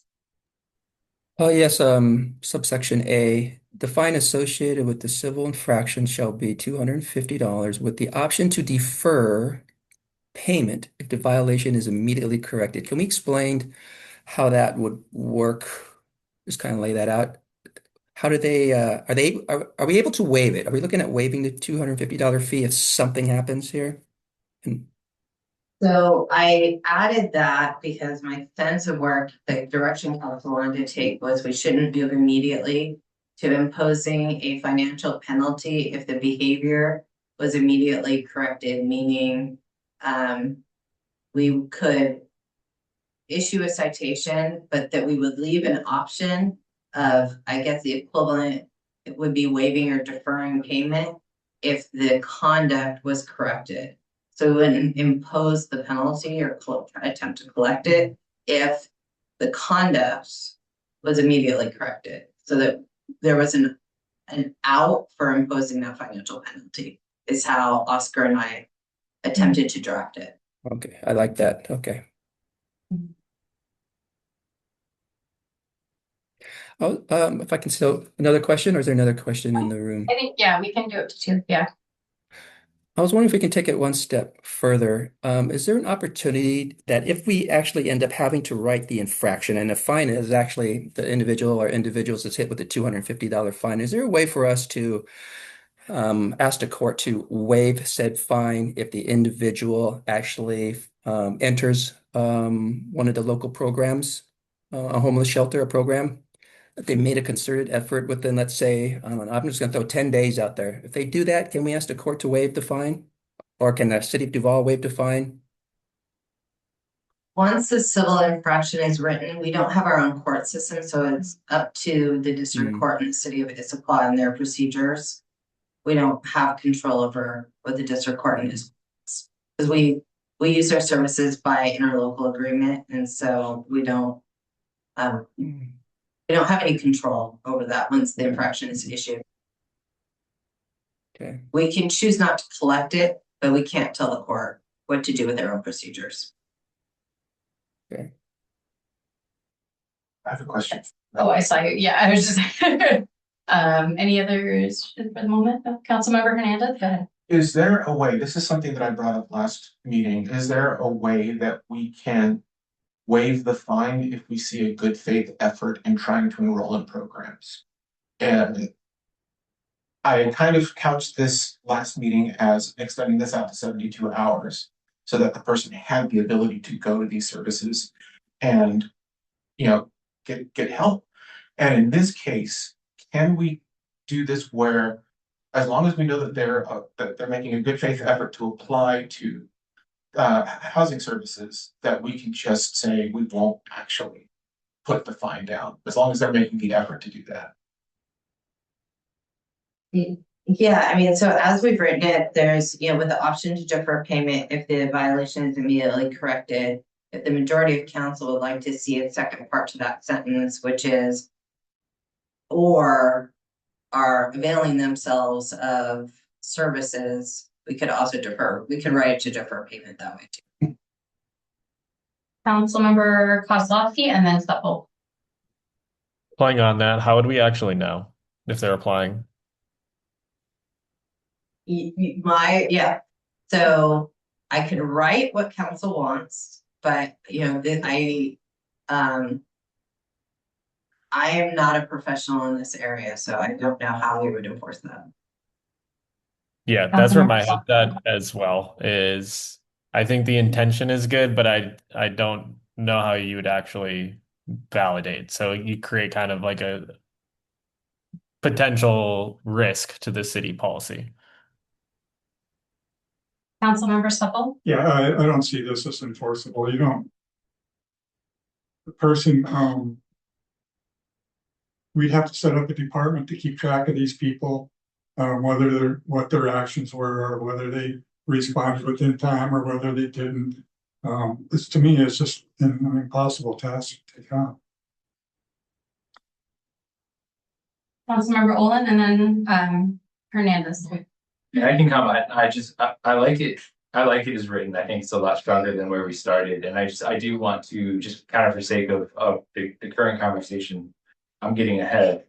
But point C does specifically highlight that first, we'll make reasonable efforts to help them get into whatever resources that they need. We'll provide them with social services, and we'll, deliver shelter, options and things like that. So we're still making that first good faith effort to provide them with resources before, the civil infraction actually even occurs. And so that is built into it comes later in the document, but it's built into the process. So I just wanted to call that out, that's not lost in the policy. Councilmember Hernandez. Most of the nonprofits that I've worked with over the years will give you a case number. That case number is verification that you've taught. Again, not all of them do, but most of them do, and that can be verified. If you just take it on good faith, that's one way to do it. You could also investigate it if you wanted to. The idea is to make sure that they are at least getting the help that they need, and we give them the ability to not have a fine for getting that help.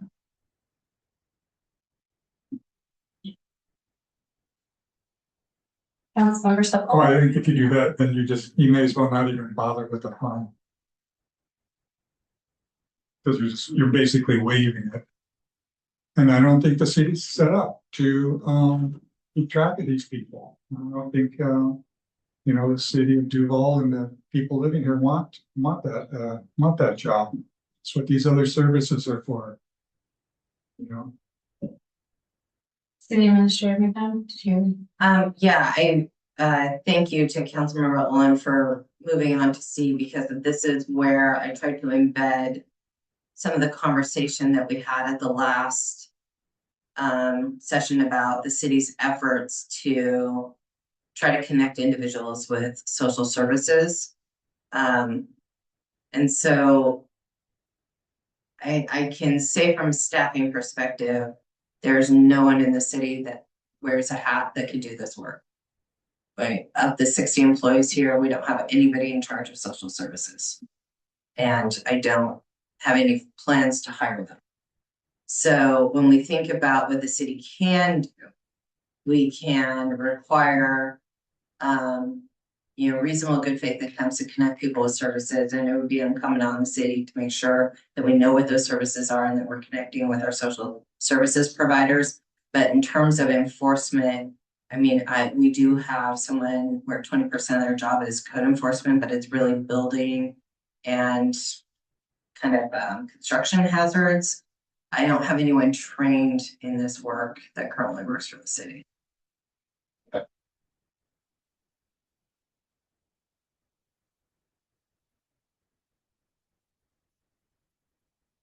Councilmember Olin. And I guess in part I asked this just in general is a question of compassion, but as I'm interpreting what we have written here, what I hear is we have an officer going out and saying and recognizing that there is an unhoused person somewhere and saying, hey, unfortunately, our city policy doesn't allow for this, but these resources are available. We can help you get to Reclaim, or we can help you get to Porchlight, or depending on who they are and what services are available. We can get you on a bus, we can get you to these other people, we can connect you with one of these other service providers. Would you accept that help? We would love to help you. And so that's kind of the first thing that happens according to this policy. And then they come back 24 hours later. And at that 24-hour mark, if the person's still there, now the way this is written, the police officer says, okay, it's been 24 hours, you were supposed to leave. My job is now to issue this $250 civil infraction. But if the person says, you know what, yeah, I was getting my stuff together, I was leaving right now, they can let them leave, and that's still okay according to this policy. And then if the officer leaves and come back, now is when it becomes a misdemeanor. So there's still, to me, there's still notice, there's still the opportunity to try to connect them to resources. There's still, if we have to, a low grade fine, which I mean, still, if you're unhoused, I understand that $250 is a lot of money. It's a lot of money to a lot of people. I get that. But there's multiple occasions to circumnavigate that. And so I still, so I guess my question is, what are we missing? Like, I feel like there's still several steps of compassion built into this process. And I feel like that's, while still keeping it enforceable and while still keeping it manageable and something that is controllable, and protecting the public spaces and whatnot, I still feel like it's a compassionate approach to other people. That feels like a responsible policy to me. Councilmember Hernandez. My main concern with expanding the hours is you get noticed on Friday. 24 hours, that's Saturday. Of those 24 hours, 8 of those are probably asleep. That leaves you with maybe 8 hours to make calls. Not everyone's going to be open on a Saturday or Sunday. You now have given them 24 hours to move, but they have not been able to actually contact anyone to help them move. That is my main concern with extending the time of open. Holidays, weekends, you run into how many business hours do we have to talk to Reclaim, to talk to a supportive community for all?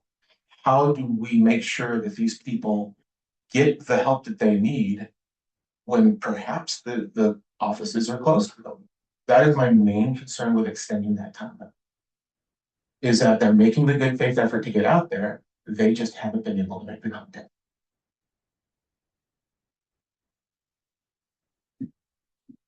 Council or city, I almost promoted you. City administrator. Not a job you want. Yeah.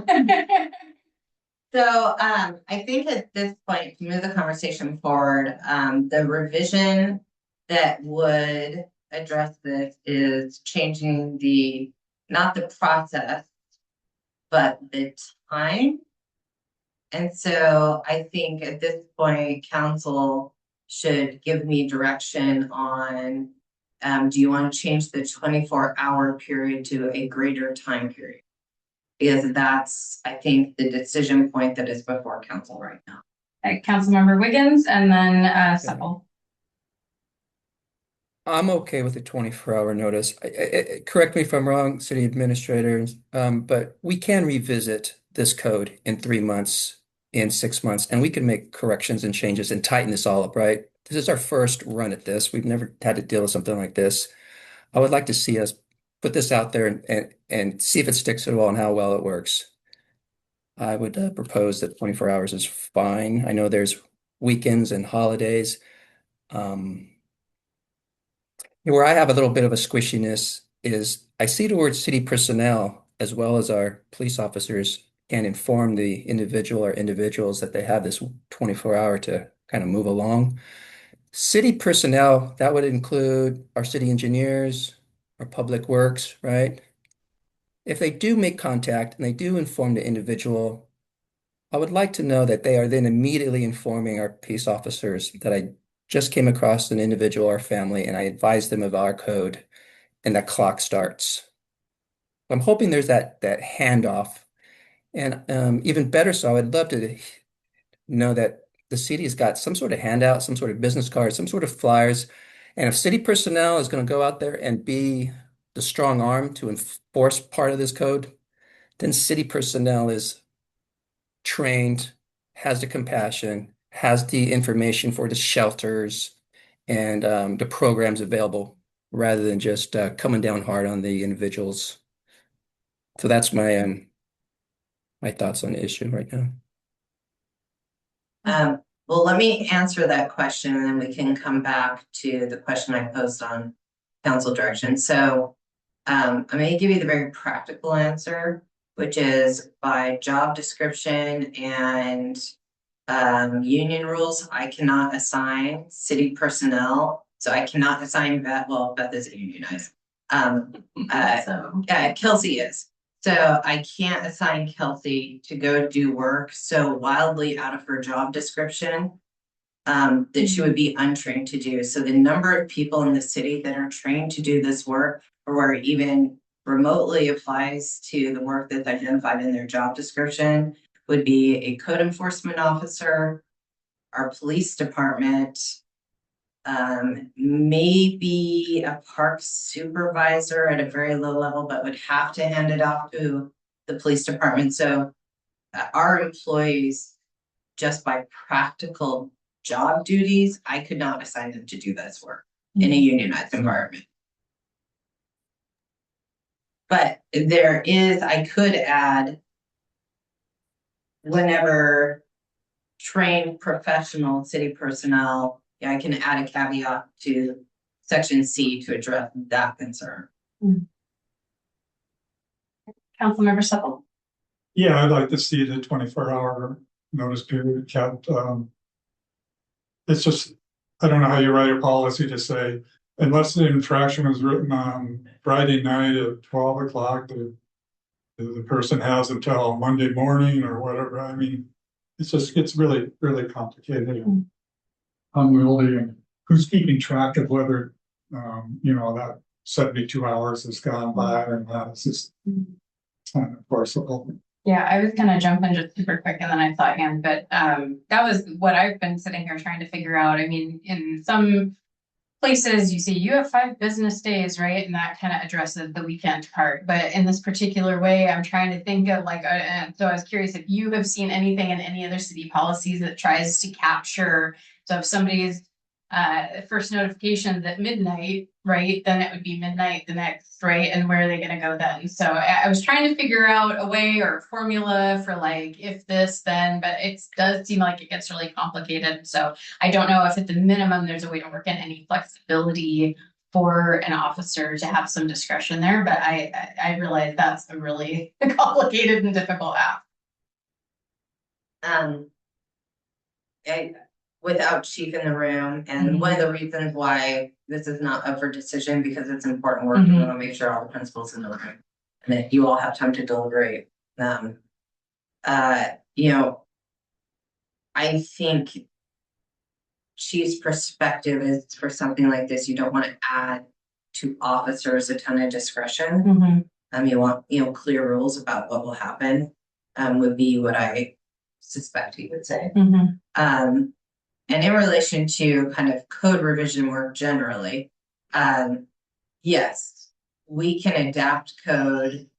There are very few code provisions that are incredibly challenging to undo, zoning code. But other than that, most things we can adopt, apply it, and if it's not working, we can amend, we can adjust with, you know, a couple of council meetings and notice to our code writers. Was it your hand? That was Councilmember Hernandez. Just pointing out for council direction, we pretty much know where my hours lie, 72. That is another thing too, is that if we just make it a flat 72, we lose the complexity. We don't have to worry about whether those 24 hours count for business hours or weekends. Flat 72. If it's on Monday, we don't deal with it till Wednesday. If it's on Friday, we don't deal with it till Monday. That is my suggestion.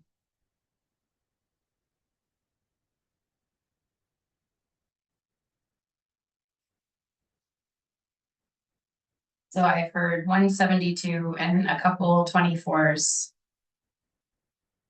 It's Councilmember Rowland, did you want to weigh in? Well, I'm still kind of still processing. So I suppose I'm still trying to think of how to make it clean and efficient and easy to manage and compassionate all at the same time. I think to Councilmember Hernandez's point, I mean, I understand the logistics of midnight on a holiday. I mean, sure, that makes perfect sense to me. I don't know, we don't have to finalize this now, which I think is the good thing. And so I think we have time to reach out to our nonprofit partners and find out what do shelter operations look like on holidays and weekends, and get that feedback to make, before we finalize a decision. I hearing from Chief when he spoke at the last meeting, there are some folks that want help and are interested in taking us up on that. And there are some folks that don't care and don't want help and are not interested in taking us up on that. And I think that interest makes a difference. I mean, I think for the folks that are not going to take us up on the help and potentially going to be destroying property and whatever, in those cases, we have to be more protective, and 72 hours is more dangerous in that case, right? And so I think a 24-hour rule is more important to apply in that case. On the other hand, for the folks that, yeah, they need help and they would love to go to a shelter, but the shelter's closed and we can't get in touch with them today, maybe there's a way that, yes, I have every intention of getting into a shelter, but I can't talk to them for 48 hours. Then, okay, maybe there's a way to build that last. I don't know what that looks like. I haven't spoken with the shelters in that capacity yet. And so the intent of the person somehow may factor into that as well. But I don't know what that looks like yet. I think we have to talk to the shelters first. And I don't know how complicated that makes the policy either. Probably having one policy is the right way to do it than this for this kind of person and that for that kind of person. So I'm not sure. But I guess I would like to hear back from the shelters first. So I'm hearing a majority leaning toward 24 with a desire to do a little more research and dig in a little bit more. Did you have something, City Administrator? Yeah, so I can do that work. Get some feedback from our service providers locally and regionally.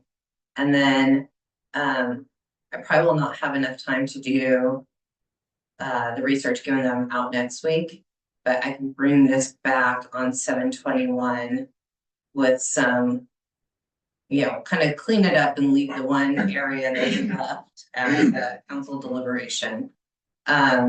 And then provide information to you all so you can decide on kind of the time period, because I think that's really the open issue that's left. We've done a lot of work on revising and refining the process, but probably what's left is the time period for notice. And I'm happy to do that work. But it won't be the next council meeting. It'll be the meeting on the 21st. There's one more area before we leave this, which is Councilmember Wiggins had some requested changes on defining immediate hazard and significantly interferes with a comment back from the city attorney. I did not make those corrections inside the body. I just added comments. So if there any comments, questions, or directions from that comment from yesterday, that would be helpful. Because what I would like to do is kind of get to the point where we have like a couple questions left.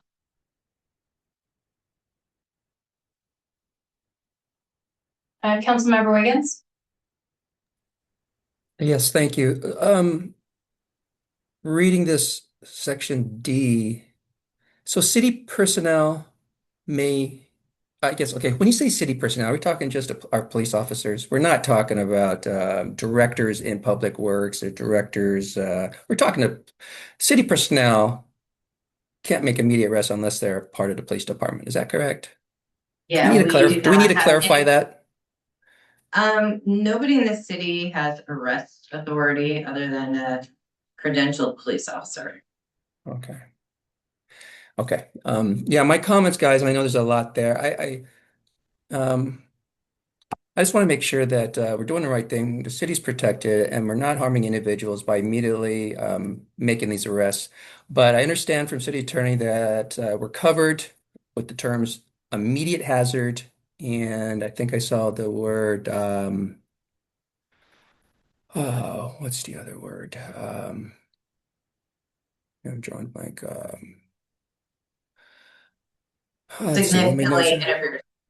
Oh yeah, significantly interfere or they're an immediate hazard. I just want to make sure that the city's protected if we decide and have to go the route of individual being handcuffed because our officers deem an immediate hazard that our peace officers understand what quantifies and qualifies as an immediate hazard or a significant interference by the individuals. Are those words immediate hazard and significantly interfere, are those in the RCW or somewhere else in our Duval Municipal Code that explains and defines those a little bit more so that there's no abuse of those terms by our city personnel? So, yeah, Oscar's gonna join. I think those are terms of art in the context of the code provision in which they appear. So an immediate hazard in the building code or in planning world is really different than an immediate hazard in a criminal situation, but city attorney, it's online. Yeah, I don't think there are specific examples in the RCWs in this context. And so my thinking was that from just a purely legal standpoint, that the words immediate hazard and significantly interferes is clear enough so that the ordinance wouldn't be challenged for being too vague, for example. I do think that the council has the ability, and it's really a question of legislative discretion to further elaborate on those terms. And so, so if the council wants to, it can put more detail about or examples about what would constitute an immediate hazard or significantly interferes. I know that I was thinking about, public facilities, like if somebody is, blocking a sidewalk or posing a danger to themselves or to, pedestrian or vehicular traffic, that might be an example of an immediate hazard or significantly interferes. And so I'll leave it to the council to talk more about whether those terms by themselves are enough or whether there should be more detail added. Councilmember Wiggins? Hey, Oscar, is it unusual for a city council to request of the police chief to weigh in on what his team understands to be an immediate hazard or a significant interference from the public? For the council to have some guidance as to how to possibly word some stuff? I think it would be appropriate for the council to have a conversation with the chief in an open meeting about how that might be interpreted by them. I mean, it would just be another data point that the council could use for the purpose of deciding what the code provision should say ultimately.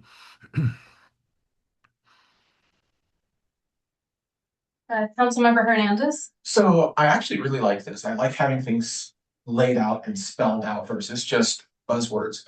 But I was wondering if anything like the previous section that we had involving, I don't know the number offhand, so forgive me, where we actually said that it was a duplication. Is this spelled out anywhere else where we don't need that a duplication of that? City Administrator. So the section that's here is largely a reframe of the fire code. And so I think there are two issues, whether council wants to more define immediate hazard and significantly interfere, but we need to be really careful that we're not using International Fire Code language in this section because we're required to adopt the International Fire Code. So we don't want, one, we don't want it to be duplicative, and two, we don't want it to be inconsistent. And so I would not recommend necessarily these definitions because they duplicate the International Fire Code, which we already have to adopt. But council certainly has a discretion of doing different definitions if you want to follow this form. Councilmember Supple? Yeah, I'm happy with the way it's written, well, maybe I would be curious to see what the chief had to say about how he interprets this, but because I think that would probably flow down to the officers who who would have to enforce this, but, yeah, I don't want to get into too many details with respect to, hazards, because then if you leave something out, then does the officer say, well, that wasn't listed in the hazard list here that I'm responsible for, so I couldn't do anything about it. Just too many details just makes their job really hard. Any other thoughts on that one? Councilmember Berlin? I tend to concur. To me, this seems like an area where the language as written seems fine, and if we start running into issues later, we revisit it. But I kind of don't, I feel like this might become too micromanaging if we start putting too much language in here, and that doesn't feel like, from our perspective, it doesn't feel like something we need to do. Any other thoughts on it? Do you feel you have direction? Okay. I do. And I think everything else was cleanup, or we dealt with in the first or second touch. So at this point, thank you. And I think I have good council direction on how to move forward, and we'll put it up. I did have one question. So this was later. So just hypothetical, right? There are lots of different people that, depending on what kind of event, depending on what they're doing, are responsible for issuing authority. So if there's a fire involved, it's the fire chief. If there's an amplified sound system, it's public works. If it's just a general event, it's the clerk, right? So if somebody's having a party and they're gonna have fire, they're gonna have barbecue, and they're gonna have sound system and music and food, is it one permit? Or do they have, like, from a customer service perspective, do they have to get authority from like several different people? So it depends on how many people are at your event. So our special event permit is a single permit, and it goes to the fire chief to approve, police, public works. So it's not just approval, it's also what resources do you need from the city to conduct your event? So any event over 30 people requires a special event permit. It's a single permit going to all the departments for approval. But we handle that internally. We handle The that. person doesn't have to like touch everything. No. It's the same thing. Cool. It's one login, one event, and then it routes through all the city departments. Okay, good. All right, so with that, Councilmember Hernandez. I'm sorry to interrupt you, Administrator McNabb. I didn't realize my hand up would stop you. I just wanted to say one general comment that while I still have reservations, I do believe the code amendments are actually becoming more reasonable. Things are starting to get spelled out. Mere presence is protected, resource information is being distributed. And while I would like additional flexibility for people who are making good faith efforts to access those resources, I appreciate that the city has an obligation to provide them. All my comments and criticisms are just to make sure that the unhoused person has every ability to get the help they need without any further burden. I think we still have a little ways to go on this, but I also wanted to make sure that you all know I think we're going in a better direction. Thank you. All right, with that, we'll move on to our next item of existing business, which is also just for discussion. It's proposed amendment to DMC 14.42 sensitive areas with, I'm assuming, with City Administrator McNabb. Or is Avril, our Director of Community and Economic Development, Avril Beatty, is online. Hello, can you hear me? Yes. Great. Good evening, everybody. Council, Mayor, anybody in the audience who may be at the back of the screen that's this big on my computer. This evening, we're discussing updates to the sensitive areas ordinance. This is for environmental critical areas within the city. So next slide, please. As background, these regulations were last updated in 2017, and RCW requires that these be updated every 10 years. Critical areas, sensitive areas, are classified as being wetlands, streams, fish and habitat conservation areas, geologically hazardous areas, and under geohazards, it includes landslides, erosion hazards, seismic hazards like liquefaction, critical aquifer recharge areas, and frequently flooded areas. So next slide, please. So these have to be updated every 10 years based on the best available science for that time. So it's been almost 10 years. So science has improved, thank goodness. And just to let you know, the state regulations uses the term critical areas. We're special. We use the term sensitive areas, but they do mean the same thing. So if I accidentally slip and use the term critical areas, it is all the same topic. Next slide, please.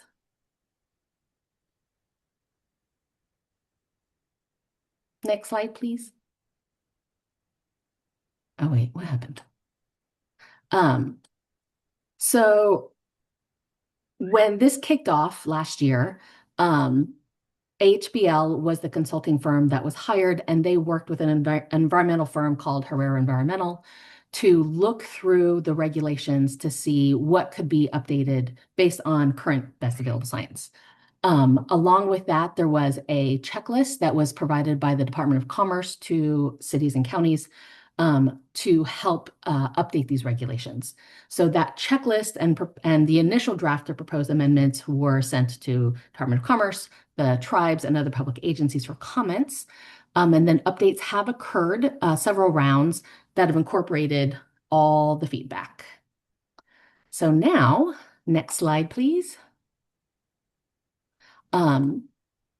So as these amendments come forward, they are development regulations. As such, they will apply to any future applications that come in once an ordinance is adopted. Anything currently under review is not going to be affected by those regulations. They are vested to whatever is in place today. The shoreline jurisdiction that is governed by the Shoreline Master Program in Chapter 14.78 will need to be updated to reference the updated Sensitive Areas Ordinance. If we don't, then everything will continue to be vested to old sensitive areas. So there will need to be an update to the current references. Next slide, please. So just generally, we have included language into the code to improve coordination with tribal governments. And we wanted to clarify that with these improved environmental protections, we also put in place language that protects existing development, existing homes, existing lawns. There's a lot of legal nonconforming within the city under current codes, under what will be future codes. So those will be protected. So we're not going to tell people they have to rip out their existing lawns and put in native landscaping because the critical area buffers or the sensitive area buffers increased. So there's protections for things that already exist. Next slide, please. So one of the categories of sensitive areas is wetlands. So we are doing general updates to current classifications. There's new math that gets done. There's all sorts of detailed delineations and math that has to occur in worksheets. So those are all being updated. And best available science, in order to not lose ecological function of these areas, we are no longer going to be allowing straight buffer reductions. There are allowances for buffer averaging. So if you have some cruddy sensitive area over here, but some higher quality over here, you can buffer things out so the overall ecological function stays at minimum the same and hopefully will be improving overall. We also clarified where stormwater infrastructure could be relative to wetlands.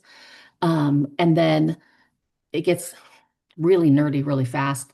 We had updated wetland ratios, areas where you are required to do improvements where you would have impacts. Next slide, please.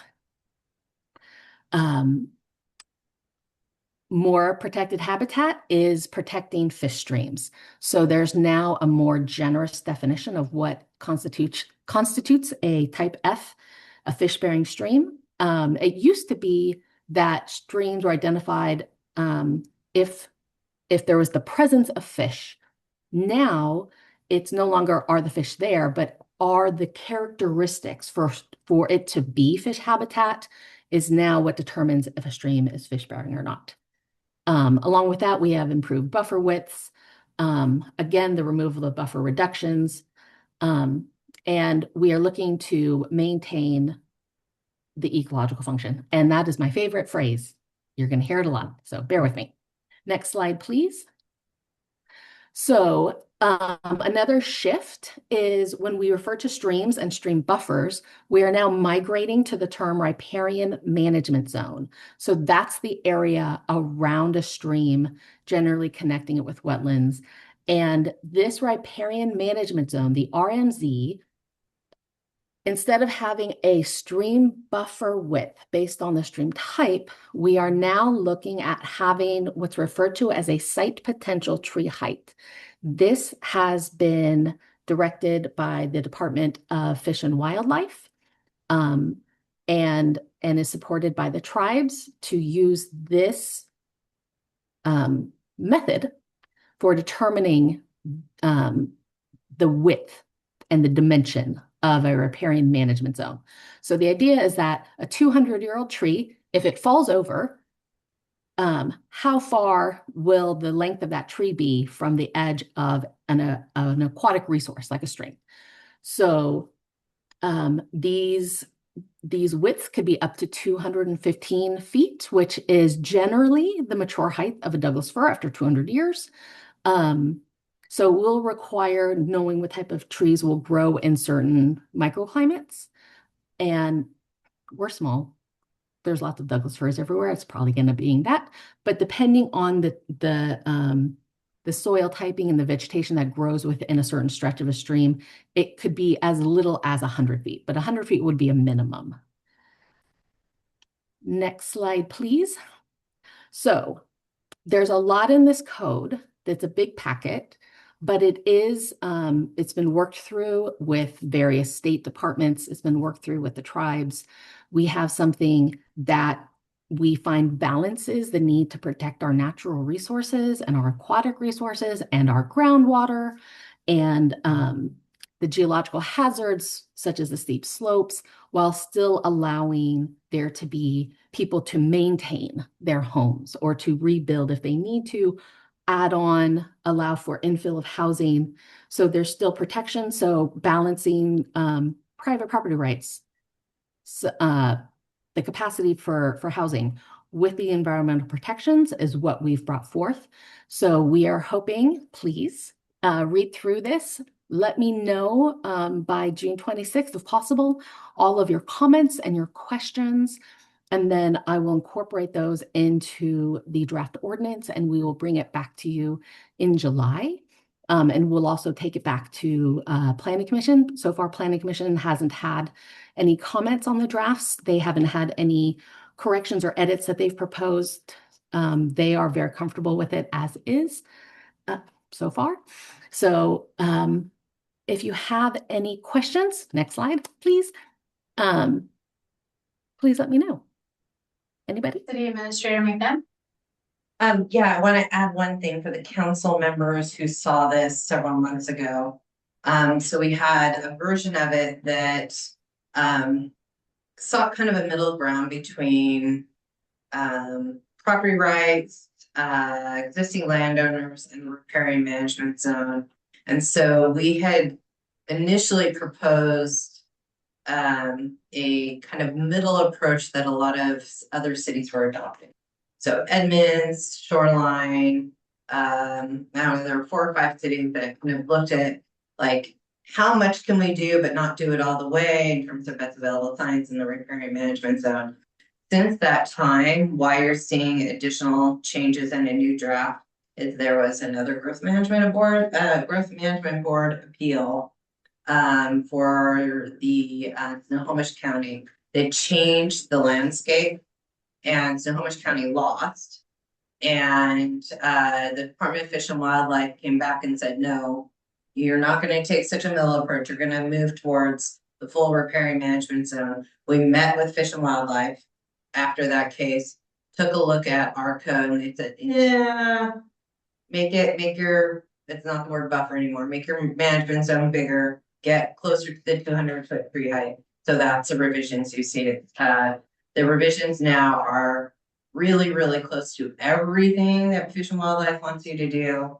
But it's still reflecting the local conditions of Duval. So Larissa and Steve put a lot of effort into looking at all of the stream typing in the city, looking at where like our sewers were, our public facilities, and trying to make a couple adjustments. But this is now the approach that we believe that Fish and Wildlife and our tribal governments really wanted us to see done in the first place. Councilmember Wiggins, did I see your hand up and did you still want to speak? Thank you. City Administrator McNabb answered my question. But the last slide, did I see next steps being a public hearing at some point? One of the next steps, right? Public hearing, it's like September, or just want to make sure that's still that I did not misread that.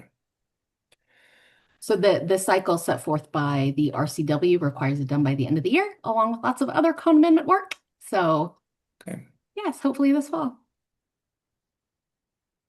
Or before then. We're being ambitious. Other questions or comments? Councilmember Olin? I mean, I was glad with this newer version moving back. It's more environmentally friendly. I know maybe it jams up some of the development interests, but I was a proponent of the best available science, which is more what this one reflects than what we had moved to last time. So I was glad to see this version come back. So, yay. Go plan it. Yeah, I would say one of the last meetings for FIT, when I was serving on it, they had a presentation and they were talking about tree policies and all the things, and Duval had the highest ranking amongst a couple other cities for their policies. And so I was really proud about that because we were honestly one of the first cities, and this was back from an advisory I think back in like 2017 to adopt habitat corridors as well. So to take that into account as well as streams and all that. So yeah, I'm proud of this work. This is great. All right, so with that, thank you very much. We'll move on to our last item of existing business, which is proposed amendments to Title 14 on zoning code changes, affordable housing and step housing with City Administrator McNabb, Director Beatty, and Deputy Director Larissa Garandel. She's on. Is she online as well, or is she? We're gonna She's have available for pinging if needed. Got it. Okay. All right. You too. Yeah. Director Beatty. Okay. So Title 14 code amendments, this is a big lift. So we decided to provide it to you in more consumable chunks. So this evening, next slide, please. This evening, we're just going to have a focused discussion on the residential zoning districts and the step housing and parking standards. And then next slide, please. In July, we will have one evening on the 7th to discuss the mixed-use zoning districts, commercial, and the POOF zoning district. And then later in July, we'll have a full-blown discussion about affordable housing program and what kind of direction we want to go in. Next slide, please. So tonight, so just as a reminder that we are consolidating our residential zoning districts into one. This makes it easier to sort of have consistent regulations, more user-friendly. I don't like charging by the word, so this makes it easier to explain and to regulate by. Next slide, please. And we are also trying to address what's referred to as the missing middle. So the missing middle housing, that smaller, normal, what used to be a normal size home, it doesn't really get built that much anymore. It's either denser apartments or it's larger single family homes. So trying to have regulations in place that allow more modest housing to be built. There was a great email from Councilmember Olin about wanting to figure out how to address what I see as the missing middle. So as you know, Duval's got lots of single family homes. But for people who, when we hire new people and it's either a single person or a younger couple, where they don't have kids or they, it's just them and their dog, whatever it is, they don't need a big home. And there's not that sort of housing available for younger professionals within Duval. And I'm friends with plenty of Duval residents where now that their kids are out of high school and getting out of college, they don't want to be in the big home anymore, but they don't want to leave Duval. And so how can they stay in the city that they love without being how they feel like burdened by a 3,000 square foot home that they don't need for just empty nesters. So in order to try to have regulations that support the construction of this missing middle, allowing 2 primary single-family residences on all lots. So this does kind of get away from having single-family zoning. So this is beyond ADUs. This would be to allow like two residences without limitations on square footage of the second one. All other zoning controls would still be in effect. Height, setbacks, parking. So it's not that everything's going to explode. And so this would be for people who want to build another home for either their adult children or extended family or just because they want to. So this is going to be for homeowners. This isn't going to be, generally, this isn't seen by developers as a way of like squeezing in additional units. Like this is something taken advantage of by regular residents for the most part in other cities. And the new density minimums, as we look at upzoning parts of the city, to then only have a density maximum without a minimum, then people could still come in and develop a prime piece of property with 4 homes instead of what could have 20. So making sure that the land that's left in Duval for development isn't underdeveloped and people make the most of it instead of just wringing it for higher profits at a lower density. So that's the goal. Next slide, please. And then to address the requirement for step housing, and I put in here twice in this presentation because I can never remember. So emergency shelters, transitional housing, emergency housing, and permanent supportive housing are proposed to be permitted in all zoning districts. We're not very big. There's not really a place where we shouldn't allow it. So we're proposing to allow it everywhere. And this is reflected in the proposed land use tables that are in the draft ordinance. Next slide, please. And I want to pause really quick. There's Yes. new step housing legislation where this is not optional. It's required by state law. So for parking, there's clarifications for parking for co-living and step housing, and also overall greater flexibility to adjust parking based on a study as compared to based on parking ratios that have been in place for over half a century. And then also having even more flexibility for when we have an affordable housing program to allow for reductions where appropriate. We are a bedroom community. I don't really see us going to a 0 parking facility. There's just not enough transit, but at least the parking reduction likely wouldn't need 2 parking spaces per unit. So allowing something that's not super rigid so that we're not holding ourselves back. Next slide, please. So this is just reiterating the map that we had shown previously. This is coloring in only the parts that we are looking to upzone or rezone with the public open space and other public facilities zoning district, and also indicating that there would be the mobile home park or the manufactured home park zoning districts to protect those properties as well. So just looking at those portions of the draft, next slide, please. I'm giving you a lot of homework for June 26th. If you could please let us know if you have any edits to the regulations. The goal is that by addressing the restrictions and having more flexibility for a greater variety of housing units to assist people who are seniors, to assist people who just need a variety of housing.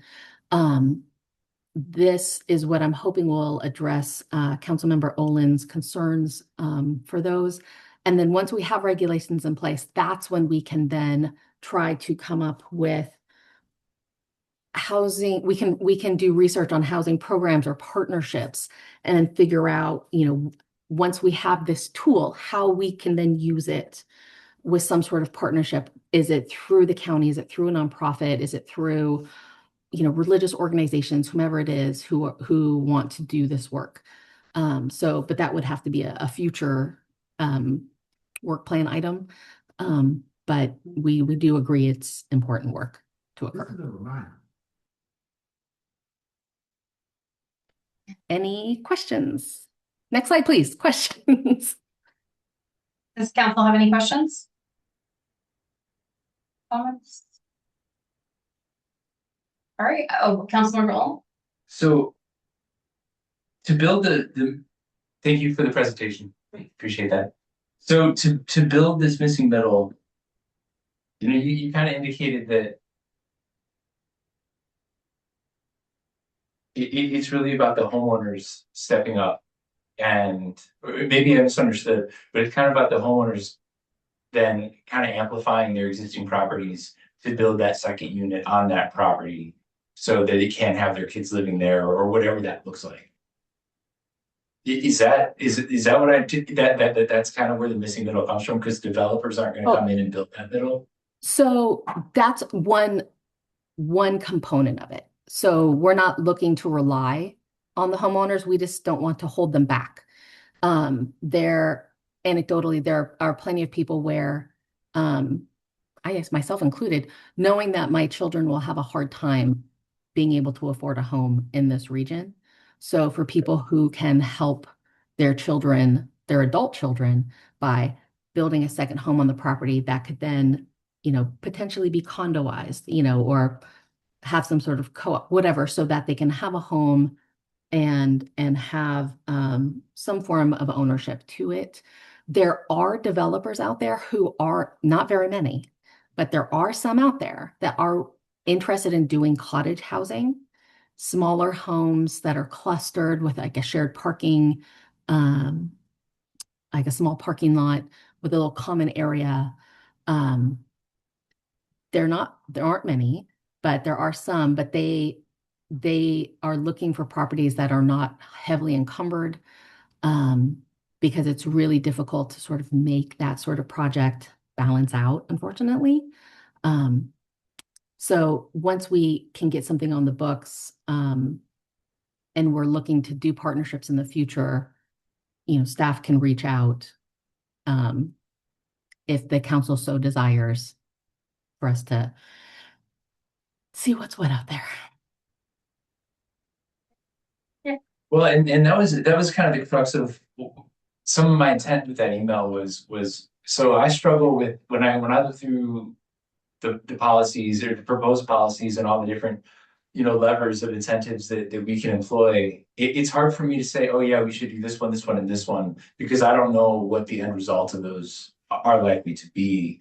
And so I tend to want to back into it, from the opposite direction and say, well, we're trying to produce this outcome, right? These are the 5 kinds of projects that we would most like to see here in Duval. What levers are most likely to yield those results? And then those are the ones that I would want to go towards codifying. But to look at a menu of here's the 15 different things you can do to implement affordable housing. I don't know. I'm not an expert in that. I don't know which ones of those to choose off the menu. City Administrator McNabb wanted to weigh in, or do you want to? We'll let City Administrator weigh in, and then we'll go back to Director Beatty. Well, I think so. There are 2 different interests that this body of work is serving. One is around ensuring that we have capacity to meet our growth targets. And that's kind of the underlying rezoning or upzoning or whatever, term you want to use. And that is to produce the capacity for the growth targets that we are required to do. Whether it gets built is a totally separate question. And so one is around kind of meeting what the Department of Commerce and the state and the county have told us we have to do. But the second part is how do we incentivize then once we fix the zoning and say we have removed all the barriers for developers to come in and build it. So you can build more denser projects here. You know, R4 will stay R4, so there still is some opportunity for those bigger single family homes. But other places, you know, we've removed barriers. The second piece is really then how do you incentivize and how do you get the things to come here to develop? And throughout this whole conversation around zoning, it was never a promise that the things would be built. And that's not what the Department of Commerce is requiring us to do, is proving that they're going to be built, which is, I think, been the frustration for the city and a frustration for a lot of cities is, yeah, we can change all of our zoning rules, but there's no promise that any of these projects will ever come here. And so that's when we turn to the affordable housing program on, you know, what can we incentivize and what can we create to entice people to come here. But ultimately, the zoning changes are not really a promise that we're going to get affordable housing. It's proving that we've removed every barrier and that we have the capacity to do it by upzoning. Director Beatty, did you have anything to add? So thank you for covering the legal requirements that are still ahead of us. But just we never know, as was stated, like we never know what type of developer might want to build what. Like, would it be like, you know, a small garden apartments or small clusters of cottages or some modest townhomes? And because we never know, having as flexible of regulations as possible, having those density minimums so that land isn't wasted, those are the best tools that we can put forth, since we don't have a crystal ball that we can use to say, this one will happen. Let's go here. So just trying to provide you with the flexibility. Other questions or comments? Councilmember Wiggins? No. Hey, Director Beatty, thank you for this presentation. I'm just thinking outside the box. Is it not correct or unusual for a city, once we rezone something really cool for cottage houses or something, is there any way that we promote and we socialize and we sell that to, you know, good grade A developers we know in the Northwest that might be interested in coming over and popping down some homes here because, hey, Duval just rezoned this and they're looking for this particular type of useful space. Can we be more proactive in reaching out rather than waiting for a developer to come knocking on our permit's door? There is the Master Builders Association of King and Snohomish County. So that's a group that is developers big and small through the region are members. They do meet regularly. There are times where city employees or county representatives will go and meet and have discussions and provide updates. So that is one avenue to potentially just get the word out that, hey, we've now updated our regulations. And, you know, letting property owners know, which is like we do public noticing and all of that. So that way, you know, when people are interested in selling or developing or intensifying, you know, they know what their options are as well. So there are ways of doing some outreach to that effect. Okay. Any other questions? Councilmember Olin? So to kind of add on to Councilmember Wiggins' point, so maybe the numbers pencil the same either way, and if that's the case, then okay, good. But my sense is that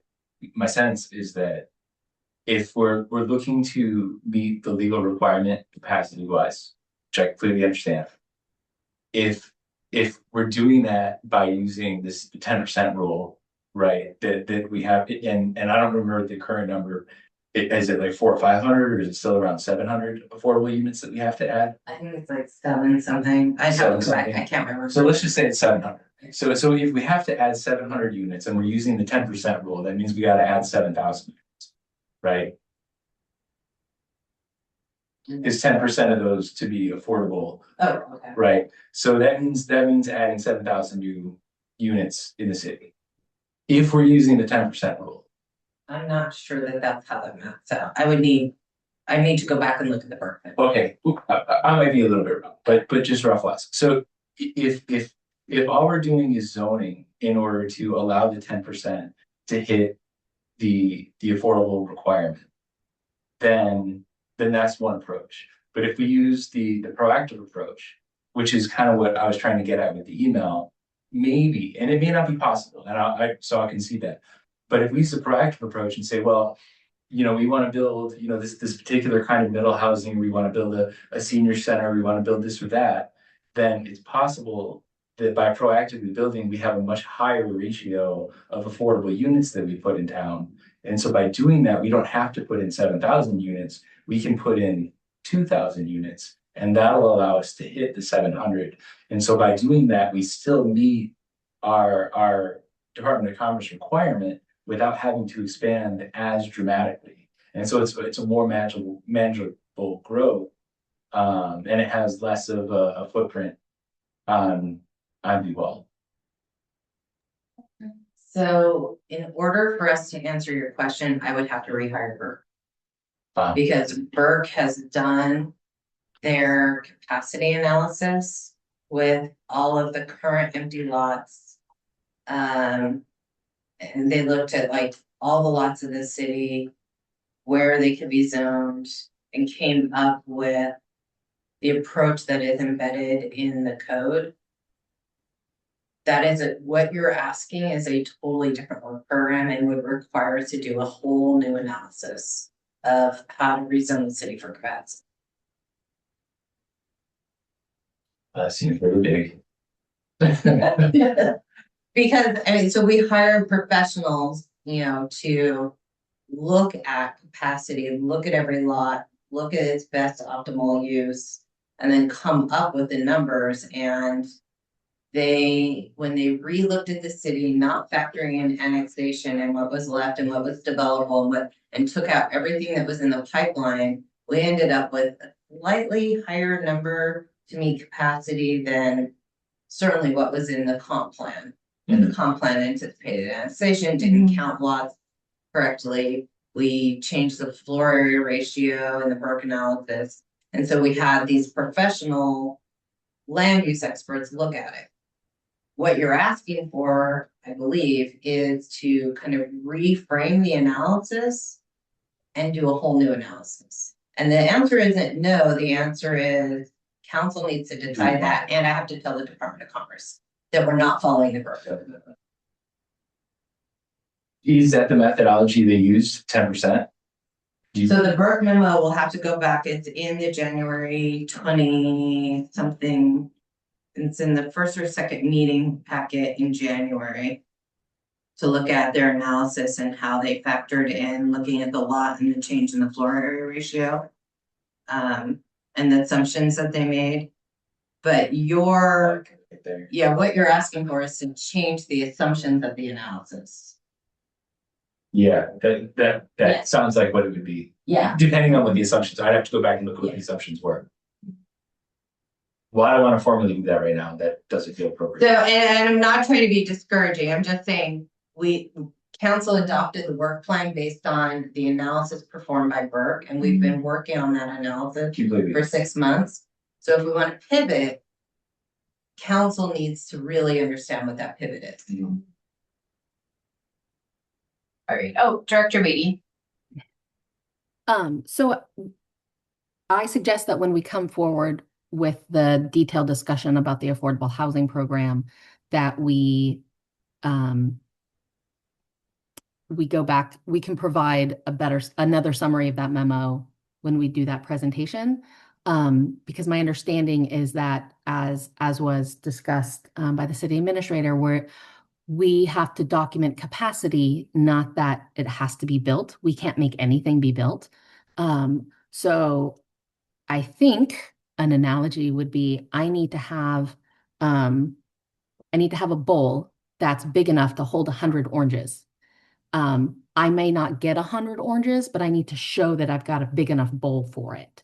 So that's what we're doing. We're just trying to show that we technically have a big enough bowl for the oranges that we could maybe have one day, but we can't make people give us the oranges. So, but we just have to show our bowl is big enough. Other questions? Discussion? Fine. Thank you.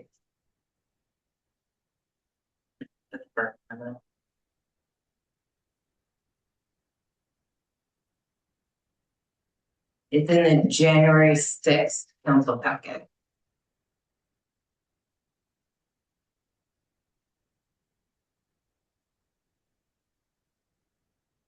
Would it help if we forwarded that to everybody in the meantime? If you don't want to dig through the packet for it. I can dig it up. Okay. Any other comments or questions? Okay. Thank you very much for all that. Thank you. So with that, we're at the bottom of our agenda. Is there anything for the good of the order? Hearing none, we'll go ahead and adjourn at 8:46. Thank you.